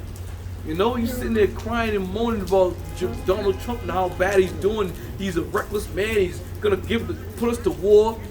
And now, all of a sudden, Joe Biden, he don't know what he's doing. The economy's going down the tubes. The inflation's going up. The percentage rate is going up. The gas prices went up. Your housing insurance is going. People are never content, man. That's why the scriptures say, when the righteous bear rule, the people rejoice. When the righteous, what is it? When the wicked bear rule. Give me that. This is Proverbs 29 and verse 2. When the With righteous righteous are in authority, the people rejoice. Right, when the righteous are in authority, the people rejoice. If you had some true Israelite brothers up in there, manning the ship, if you will, everybody be straight, man. Everybody be straight. Motherfuckers will be, the people in the world will be all right, happy. Well, go ahead. But when the wicked bear rule, the people mourn. When the wicked bear rule, the people mourn. Why is the whole country mourning right now? Because the wicked bear rule. That's why. The whole country's mourning right now. And so be it. This is your kingdom. This is where you were supposed to prosper. This is where you were supposed to live high and mighty, man. And now it's all going down. You Edomites can't even get together to fucking tie one shoe, man. You guys are pulling this way, pulling that way. You all should be pulling together in one direction. You're all Edomites, man. You all run the whole show. But you got a rope with 4 different extensions, and everybody's fucking pulling at the same time, and nobody's going nowhere. That's why this place is going down, man. That's why it's going down. All right? I got one break. It's Ecclesiastes 10 verse 1. Sirach 10 verse 1, and it says, a wise judge will instruct his people. Right, a wise judge will instruct his people. This is why you don't see Jake in any position, man. Because Jake is gonna go against the grain, man. When Jake goes into a job or something, and he really believes on what he believes, he gonna be like, nah, I don't think we should do it this way. He sort of don't want to hear that, man. He sort of want the token nigga to come up and just start talking shit. You gonna disrupt morale at the job, man. Next thing you know, you got everybody rebelling, talking about, nah, we don't want to do it that way. You know, go ahead. A wise judge will instruct his people, and the government of put its men in orders. As the judge of the people is himself, so are his officers. In what manner of men the ruler of the city is, such as all they that dwell therein. That's right. Just look at the order. Just look at the order within camps. Within camps, we have order, right? And the order runs smooth. Everything runs smooth with this order. Transition that into Esau's worldly society and how he lives. Just put 2 or 3 brothers in place and let them run according to how it should be run. This motherfucker will run smooth, man. This bitch will run smooth as silk. You know? Because a lot of this shit that Esau does is counterproductive. You know, he'll put something in place. For example, let me give you an example. When you get locked up, right? When you get locked up, they ask you if you have a job. Well, because now you're locked up, you have no job. But they're going to base you having an attorney on a job you just lost. So they're still going to have you get your own attorney because you had a job, but you're telling these people, listen, I got locked up, I lost my job. Well, where were you working? I was working over at ABC. Well, then that's what we're going to take. We're going to take your income from ABC. But wait a minute, how does that make sense? I need a public defender now because I don't have a job. You know? And then they tell you that because your parents have a house, you being a grown adult, you being an adult on your own, you get locked up and you say, yeah, I ain't working. Do your parents own a home? Yes, they do. Okay, we're going to attribute their income on you, so you're going to have to pay according to what your parents' income is. Or you can't get a lawyer because your parents' income is too high. That's counterproductive, man. But that's the crazy system that we live under. This is the craziness that we live under, man.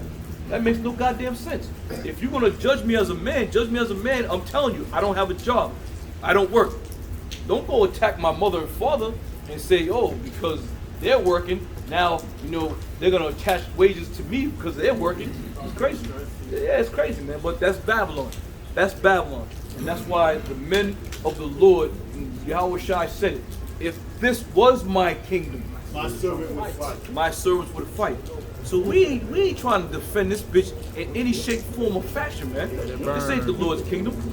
The Lord's going to destroy this. And the Yahweh Shai is on the right side of the throne, just like, damn. You know? Like I like to use that. I like to use the example when them dogs in the book of I Am Legend, that sun go down, them dogs are sitting there waiting, man. As soon as that sun went down, them dogs can't. Yahweh Shai is that same way. He's waiting to get that green light so he can come down and smash this place, man. He's going straight out smash it. And rightfully so. Rightfully so. We're tired of dealing with this wickedness. I was saying to the elder a little while ago, man. You know, you got the kids going through shit and it's just like, this place is awful. It's fucking awful. You people, you brothers and sisters out there, you can relate. You know exactly what we're talking about, man. Just dealing with the filthiness of the world. Go ahead. In other words, king destroys his people, but through the prudence of them who shall in authority, the city shall be inhabited. An unwise king destroys his people.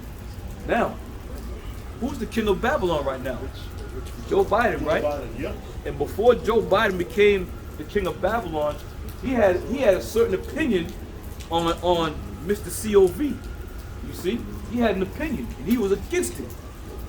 But when he got into that king's position, the heads of the world told him, the elites of the world told him, all right, listen, we know on the campaign trail you said X, Y, Z. We're going to tell you how it's really done. You're going to get up there and you're going to tell these people A, B, C, and this is what you're going to push. The scripture says an unwise king destroys his people. Okay? And they're consistently and continually pushing that bullshit about, you know what I'm talking about, and they're destroying the people. The people are continually being destroyed. Even so much so, the people are so stupid, they're not putting 2 and 2 together. They think because what they did a year ago when they went and got their stuff, now it's not contributing to the shit that's happening to them now, man. But once again, putting an unwise king, and everybody thought the world was Biden guy. Everybody thought, oh, he's the greatest thing he was the best thing America had to offer. He slid in the presidency off of what he did with this guy Obama. Yeah. That's why people love him so much. They thought he was an extension of Obama. They learned really quickly. That guy's a demon. Yep. You know, he wrote the legislation for 3 strikes you're out. The crime bill. The crime bill. Yep. And then on top of that, Biden's bill. yeah, that's what it's, yeah. Yep. Basically. And then you got the, you will rule on this. Mark my words. Yeah. You will rule on this before the end of your. He's been a demon since we even seen him. Yep. Before that. Segregation. That's what I was Segregating going the Delaware school system down there. Yep. He said he didn't want his kids going to school with animals. with jungles. Yeah, jungle bunnies and all that crazy shit. Your argument, if I may add, Good. because you'll tell Jake that, and Jake will be like he's a changed man. Yet he did an interview on a private jet, and they asked him, did he regret the 1993 crime bill? And he looked at the dude and was like, no, I don't. Him, Bill Clinton was him, the yeah, look, president him, at the time. Clintons, yep. And he said, look, we made a mistake here. You know, he had the majority of black people that was so-called black people that was in jail for non-violent drug offenses. He made mention that he made a mistake, but Biden, he stands on it, man. Yep. His hatred for the tribes is solidified, solidified. You Jakes, just because you may be in these prestigious positions, I don't know if it was the Megiddo or Rex. I was reading one of those articles, and they were saying anybody of color in any position will be removed immediately. So don't think you're safe because you work in the White House and you got some kind of status in this kingdom. You are not safe if you're a Jake. You are not safe. You will be removed immediately. Not only will you be removed, you ain't walking out the door to go home. They're gonna take your ass right into a fucking waiting paddy wagon down at the bottom of the building and shuffle your ass right into a goddamn concentration camp, man. You see? So the time is coming, man. The time is close. All right, let's roll. Verse 4, the power of the earth is in the hand of the Lord, and in due time he will set over it one that is profitable. That's right, one that is profitable. Okay? And we being joint heirs with Yahweh Shai, okay, we're going to be rulers of the whole universe, man. So that time is coming.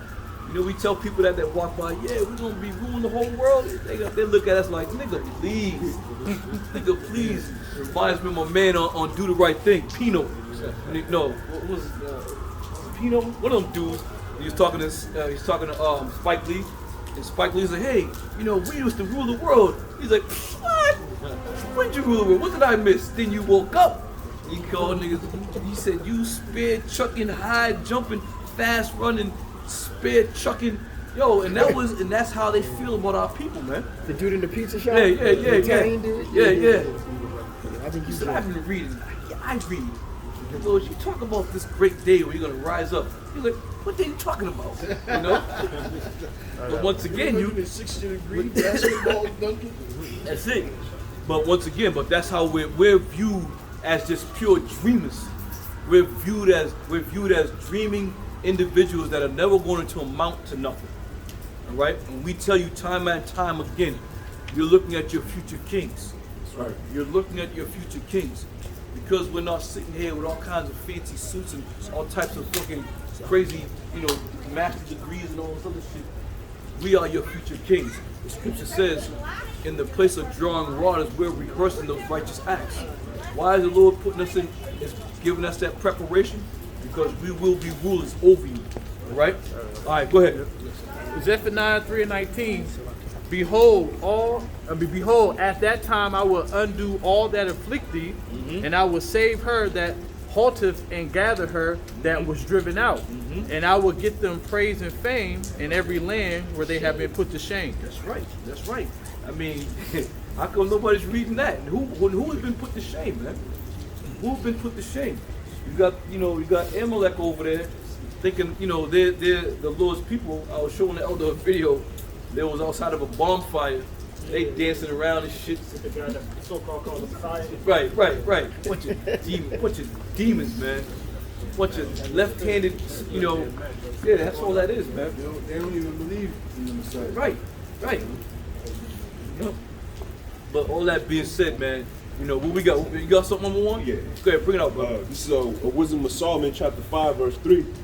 And it says, they repenting and groaning for anguish of spirit shall say within themselves, this was he who we had sometimes in derision, a proverb of reapproach. Right. We fools accounted his life madness Yep. and his end to be without honor. You may come home one day, or you know, you may be seen by your boss one day, and who knows, you know, something may be going on where the Lord truly puts the spirit, and we are known as the men of the Lord throughout the whole fucking universe. People gonna be like, damn, I used to work with this dude. I sat right with, you mean to tell me he's a man of the Lord? He's one of them guys? This guy here? You know? And it's gonna be like that, man. It's gonna be like that. You're gonna walk into work one day and your countenance is gonna be glowing. You know, the Lord might put, you know, some type of spiritual power on you. You might go in there and zap a motherfucker, just, you know, zap a nigga and be like, oh shit, you know. But I often think about that, man. The Lord's gonna put the spirit, a spiritual power on somebody. You know, he might not hate every brother in the camp, but somebody's gonna have it, and his brother's gonna perform a miracle. Just like in the time of Acts, they're gonna perform that miracle, and it's gonna draw many unto us, man. You know, however the Lord see fit. Now, like I said, I speak as a man as I say that, but however the Lord see fit, he gonna do it, man. Because the scripture says it's gonna happen. Just like in the time of Acts, when they was out there healing people, laying hands on people. You know, it's no big marvel that the Lord's gonna do it, man. It's just, you know, that's who we are. He said he's gonna do it to his servants. You know? Go ahead. Isaiah 59:19. So shall they fear the name of Yahweh from the west, and his glory from the rising of the sun. When the enemy shall come in like a flood, the spirit of Yahweh shall lift up a standard against him. That enemy is going to come in like a flood. But those who are under the protection of Yahweh Ba'ashem Yahweh Shai, that standard is going to lift up, man. The spirit is going to lift up that standard to protect us, man. And this is why we mentioned earlier, you know, knowing the name of the Lord and knowing that you're an Israelite is not enough to get you covered, man. You got to truly believe and have faith and to know that the word of the Lord is true. You can't be like, well, I believe some stuff, but I don't believe all the stuff. You guys are right on some things, but I don't know about, you know, the white man going into slavery. You know, this is all what's written, man. This is everything that's written. Don't get yourself caught out there and be sitting there talking about, well, you know, I can dig the fact that you guys found out who you are, but I can't get down with you're gonna put us in chains and shackles. Oh, okay, well, it don't really matter, you know, because you're gonna be destroyed on this side anyway. First, you ain't gonna see them shackles on this side of the earth. You're gonna see them shackles on the other side. You're gonna be burnt with fire on this side. Your ass is grass over here, and them nuclear missiles on the blade. You're gonna get mowed down over here, go back in the spirit realm, and the Lord's gonna bring you through those Rothschilds and whoever else survives over there. So don't worry, you will see it. And I'm Lord willing, the Lord will put you back in remembrance to know that you stood before the prophets of the Lord at one point, and they told you X, Y, and Z. And when you're born on the other side, you're gonna be like, oh shit, these were those men, these were those guys. Alright? We're gonna continue to do what we have been ordained and ordered and commanded to do. And that's prophesy the downfall of these nations and kingdoms and countries and kings. Alright? Because nobody else is doing it. Who else is doing it? Who else can the Lord rely on? He can't rely on nobody else but the men he set up, man. So who else is doing it for the Lord? Nobody. So don't look at us like we're fucking sideways and crooked, all right? The Lord is making his presence known. He's making his word be known by the prophets on the highways and byways and throughout the world, man. That's how he's making his word be known. The Bible is not going to get up and teach you. The scriptures speak about they have to have teachers. Who else is out there teaching in the world? Who else is out there really laying it down for the Lord, man? Who's putting their life on the line? Nobody. Go ahead, bro. This is the book of 2 Timothy 2:15. Yep. Study to show thyself approved unto Yahweh Ba'ashem Yahweh Shai. Yep. A workman that needed not to be ashamed. That's right. Rightly dividing the word of truth. Right. A workman needing not to be ashamed. All right. We come out here in the love of the Lord, ready to preach His word. Who gives a goddamn who sees us, man? We ain't gonna cower away and fuck it. It's the end. It's the end, man. Right. It's the end. And if Esau, and if your boss does see you, fuck him. It's it. This is it. Oh well. I mean, your power structure's falling anyway. You fire me now, fuck it. I mean, it's all fucked up anyway. You know? Yeah, they're about to lay people off. You know, and not to mention the season that we're coming into now. They're gonna start that whole shit over again. Okay? And this time we got a new governor in the state of Massachusetts. She's all about that shit, man. So there's gonna be a lot of niggas on the you better go. You might as well quit your job now and go right to the unemployment line. Because the fucking line's gonna be so backed up, you might not even get an application, man. You might not even be able to get an application, man. Or the fucking internet line, the internet line's gonna crash. It's gonna go back to dial-up. This is real deal talk, man. This is real deal talk. Elder Minister Spirit, because we were just talking about her earlier, saying how she can't wait for she's Charlie salivating. Baker's foot. Yeah, She's salivating. She can wait for what? I can't wait for Charlie Baker's last day once he's out of here. Yeah, That's she it. go. Yeah, man, she going. Yeah, she had won the vote. Yep. She ready, man. She's ready. new governor. Yep. She ready. And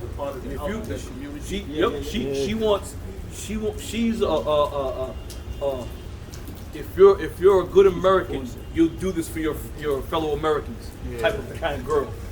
You know. All right, let's run. I got something for you. Isaiah 30, verse 20. And though the Lord give you the bread of adversity, That's right. the water of affliction, That's right. yet shall not thy teachers be removed into a corner anymore. Right. Those days are done, man. Even if you cut the internet off, we still can speak. You know, we've still gotta go out there on the highways and byways. So this word is not. You ain't gonna remove the prophets. You ain't gonna push them off and say, you know, stop talking.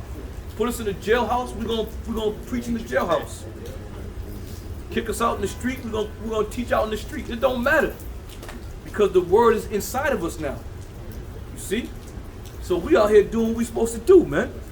Go ahead, bro. But thine eyes shall see thy teacher, and thine ears shall hear a word behind thee, saying, This is the way, walk ye in it. When you turn to the right hand, and when you turn to the left. That's it. Walk ye in it. So therefore, always be in the spirit of Yahweh Shem Yahweh Shai, man. Always know that the Lord is your guide. He's with you and protecting you at all times, man. All right. Even when you think all is doom, man, all is gloom, just trust in the Lord. We make mention about how sometimes you be flat broke. You don't know when the next dollar's coming in, but all of a sudden the Lord will do something and the Lord will find a way for you to get a couple dollars to get you through, man. You know. Go ahead, Elder. Yeah, this is Isaiah 6 and 8. It says, also I heard the voice of the Lord saying, whom shall I send? That's right. Who will go for us? Right. Then said I, here am I, send me. And he said, go and tell this people, hear ye indeed, but understand not, and see ye indeed, but perceive not. Yep. Make the heart of this people fat, and make their ears heavy, and shut their eyes, lest they see with their eyes, and hear with their ears, and understand with their heart, and convert, and be healed. That's right. All right. So once again, these people are stiff-necked people. The children of Israel are stiff-necked people. A lot of them don't want to convert. Even though you sit there and you tell them and you show them, they still don't want to hear it. They don't want no part of it because they can't picture themselves living a life outside of Babylon, outside of the rules of this world. They can't picture that. So therefore, they'll turn their nose up at you and like, yeah, I can't get with you, dog. I know you, but I can't do that. You know.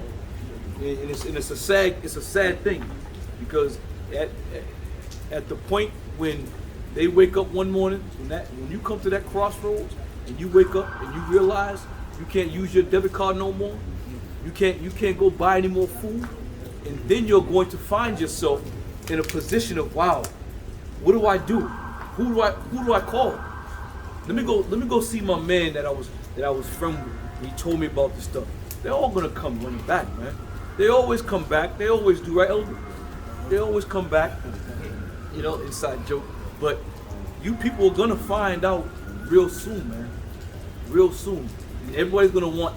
See, everybody at that time, everybody's gonna want every ounce of information they could possibly get from you at that point. Oh yeah. They want you to take 15 years of teaching and put it in the hour's time. Teach y'all everything you okay. You expect you like, all right, so he's gonna come down, what's gonna come down? Nah, listen, it ain't gonna be like that. If you ain't trimmed your lamp beforehand, then that's your ass. If you ain't trimmed your shit, we in the trimming process right now. Trim them lamps, baby, because the Lord's coming back. Go ye out to meet him. Right? Go ahead. Zechariah 8 verse 23, thus saith the Lord of hosts, in those days it shall come to pass that 10 men shall take hold of for the language of the nation, even shall take hold of the skirt of him that is a Jew. That's right. Saying, we will go with you, for we have heard that the Most High is with you. That's right. And the Lord's going to have mercy on certain people, man. It may be people that you may know that you kind of was like, this dude was all right. He, that dude gave me a couple bucks for gas when I was, running low. You might be like, all right, bro, come on, And that's the Lord showing mercy through you to him, So it's gonna be people coming out of the woodwork, man, because you're men of the Lord, because you're servants of the Lord. Your partners is gonna show forth who you are. Your movement, your decision making, your speech at that time is going to show this man is different. These men are different. There's something about this guy. My stepfather passed away. He was in Vietnam, and he told me this right before he died. He was in Vietnam, and he said that he raised me since I was a little boy. He raised me. He said that there was this dude, they called him San Francisco, Spanish dude. Now back at that time, the Spanish people were known as wetbacks at that time. He said, but this Spanish dude followed him everywhere he went. He said he was like, I couldn't get this guy off my back. Now my father had throat cancer, so I could barely hear him, but he was talking. He said, that dude came to me one day, he said, I'm sticking with you, Mo. He said, the Lord is with you, Mo. The Lord is with you. I'm sticking with you. And sure as shit, there was in a platoon of 35 men. Him, my stepfather, and this other dude were the only ones that got that survived. And they got out of Vietnam. Yeah. But going back to that, you being men of the Lord, there's gonna be people coming up and gravitating to you because of who you are, because of the spirit, because of the countenance that you're gonna behold. Go ahead. No. Oh, I thought you were showing me something. Yeah, you're gonna have that countenance. So don't think it's strange when people come out of the woodworks, man. People gonna want to be with you. They're gonna want to be around you. Even now, you got people that kind of gravitate to you. You at work and shit, you be doing whatever you're doing, and dudes just want to be around. Hey, we'll talk, bro. What's going on? You're like, all right, what's going on, man? You all right? Dude be looking at me like, you all right, man? You smiling and shit, like, yo, what's up with you? They're like, nah, let's just want to talk, Yeah, but that's how the Lord's gonna set that up, man. So they're gonna take hold of you and grab hold of you because they know that you're a special person, man. Go ahead. This is Matthew chapter 10, verse 41. It says, he that receiveth a prophet in the name of a prophet shall receive a prophet's reward. See that? So receive a prophet's reward. So listen, man, it'll behoove all you people out there who listen, who truly believe. Time is short, man, and we are sincere men.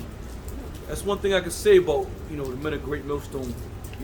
A lot of brothers. You got some brothers in there that are a little shady as well, but the majority of the brothers, we sincere, man. When I look around, I can count on these men. I can count on all these men out here, man. In truth, in sincerity, and likewise when you look across the board, So be ready, man. Go ahead. It says, he that receiveth a righteous man in the name of a righteous man shall receive a righteous man's reward. And whosoever shall give a drink unto these little ones, a cup of cold water, only in the name of a disciple, verily I say unto you, he shall in no wise lose his reward. See that? Now that every time I hear that scripture, I think of the time where that dude came up with them iced tea drinks in them cans. And it was hot as the sun out there that day. And a couple weeks prior to that, we kind of turned somebody down. They came with something, but I can't remember exactly what happened. I remember this time. Money, right? Was the money? Yeah. It was the money. Yeah. It was the money. So the dude that was hot as blazes out there, man, And this dude came out of nowhere. He had them fucking long, tall, green IT cans, and balls was sweating. It was fucking hot out there. Yeah, boy. He came with that. And I looked at him, nah, to take them back, boy. You know, he cracked that bitch. See this mist come out of that bitch, boy, and just gulp that down. But that was a needful thing. But the Lord put the spirit on that, man, because we were thirsty, man. We was flat out thirsty that day. The Lord put the spirit on that man, went and got us some drinks, and came back and delivered the drinks to us. And when the brother just spoke about the money, I'm sure we told the story many times. We was dealing with this so-called Edomite, and I don't know. I'll call him an Edomite for argument's sake. He came up there and we was talking back and forth. He was like, I'm your brother. I love you, man. I love you. I'm your brother. Will you do that to me? He said. He said, he pulled out his wallet. Listen, you can see in his eyes, he had a glaze. It was a fucking stack of money, man. Hundreds and fifties, the whole shit. If I didn't love you, would I do this? And threw that money on the floor. It was like, time stopped. Everybody looked, and I'm looking. It was like, and that shit was right there. I see them bills kind of floating around a little bit. Some nigga in the back, on the audience, nigga like this. He's ill. Scooped that money up, started counting that shit, and took off, man. And then there was one lonely dollar floating around, right? And this is what caused the little rift in the camp. There was one lonely dollar floating around. And this nigga Izar, he went to go pick it up. And the brother Arya Gabal was like, yo, don't pick that up. Leave that shit there. We don't need that shit. And he put the shit down.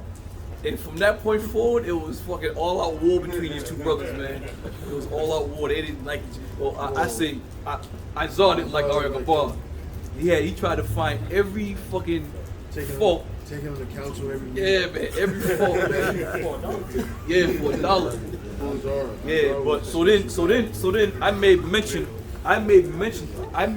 of that situation to one of the apostles, and he said, "Listen, brother," because me and the elder had been talking that day about being low on funds. I remember that, and the apostle said, "Listen, brother, the Lord made him do that for you because he knew y'all was low. Y'all out there doing the work, right? Y'all staying true and faithful, right?" I said, "Yeah." He goes, "That y'all should have took that money, but what do you do? You know, at that time, that nigga threw that money down." We all said, like, looking at each other, right? Like, fuck, gonna take it. You gonna take it? I'm gonna take it. Don't mind if I do. Yeah, man. That nigga came from the back, tall. They came from the back, scooped that shit up. Was out. He was out, and I'm like, God damn. That dude talking all kinds of talking shit that whole day. He was talking shit that whole day. Came in and got a fucking paycheck, man. And I'm pretty sure that dude, that Edomite, walked up the street talking about, why'd I do that? Because you know that's how it always is, man. People get down the road and they realize, damn, what can I just say? What I do? You know? Go ahead, bro. Proverbs 6 verse 7. Proverbs 6 verse 7. When it makes way, please Yahweh Shemashai, he maketh even his enemy right. his with That's right. That's right. We're out here doing what we do, and we know now you don't see brothers getting arrested as much. You know, we out here doing the work of the Lord. You don't see brothers, getting into too many, skirmishes and confrontations, man, because the Lord is making way for His servants, and He's making it so that His servants aren't being troubled as much as we used to be troubled back in, coming up through the years, Well, we're the Lord's service, man, and we recognize that. We don't go around, I'm a man of the Lord, I'm boasting and bragging. Well, we humble. People ask you, you get your family members, they know you read the Bible, certain conversations may pop up. You kind of keep it low key. I'll keep it low key. I don't say much about much, And so my sister, her husband's sister's into the church and all that other stuff. So one day I was over at the house, and they was all talking. So I kind of chimed in a little bit, and once I chimed in, you could hear a pin drop in that fucking place. A motherfucking pin drop. So when I kind of came to, I was like, you get in the spirit sometimes. You be rolling. But then I came to, I was like, fucking all these. But I can see all their faces. All just like the way you brothers looking now. like, wow, not saying like that, but you brothers are gonna notice stuff like that when you're dealing. You be talking, and next thing you know, people just be like, wow, who is this guy? Where does he come from? How do he know all this? You know? But that's all through the Spirit of the Lord. That's all through the Spirit, and it happens to every single one of us. But you gotta catch it. You gotta catch it. Sometimes you'll be talking to somebody, they'll just be like, in awe you, like, oh, damn. The next thing you know, they want to talk. Like I was saying, to do it at my job, you always want to talk. You always, hey, what do you think about? Yeah, what do you think about? It's like, come on, man, all right, you know. But this is our job. It's a part of our job. It's who we are. We don't go and boast and brag about, yeah, I read the Bible twice a day, 3 times a week. I read the whole Bible front and back and front. All right, you go about your business, man. You know. Give them a couple examples. Hit them over the head with a couple scriptures. You know, I'd be like, yeah, a wise man once said, you know, hit them over the head, and they're like, wow, you know. But you got anything else? Anybody got anything else? All right, no, he good. He tapped out, brother. He tapped out. I'm surprised, brother tapped out. All right, so with that, we're gonna give all praise to Yahweh, Hashem, Yahushua, Bashem, Kakadash. Double honors and head apostles, great millstone that rule well. Shalom to you brothers and sisters on the comment boards. You know, Slaki, we didn't get a chance to read all those comments, but the comments was up for the edification of the body. So therefore, not a word ever goes wasted. All right, and may we continue to come out through the Spirit of the Lord Yahweh Yahushua. But until then, we're gonna say Baba Ball, Baba Ball, Baba Ball, come Yashua, come Yashua, come Yashua, Shalom.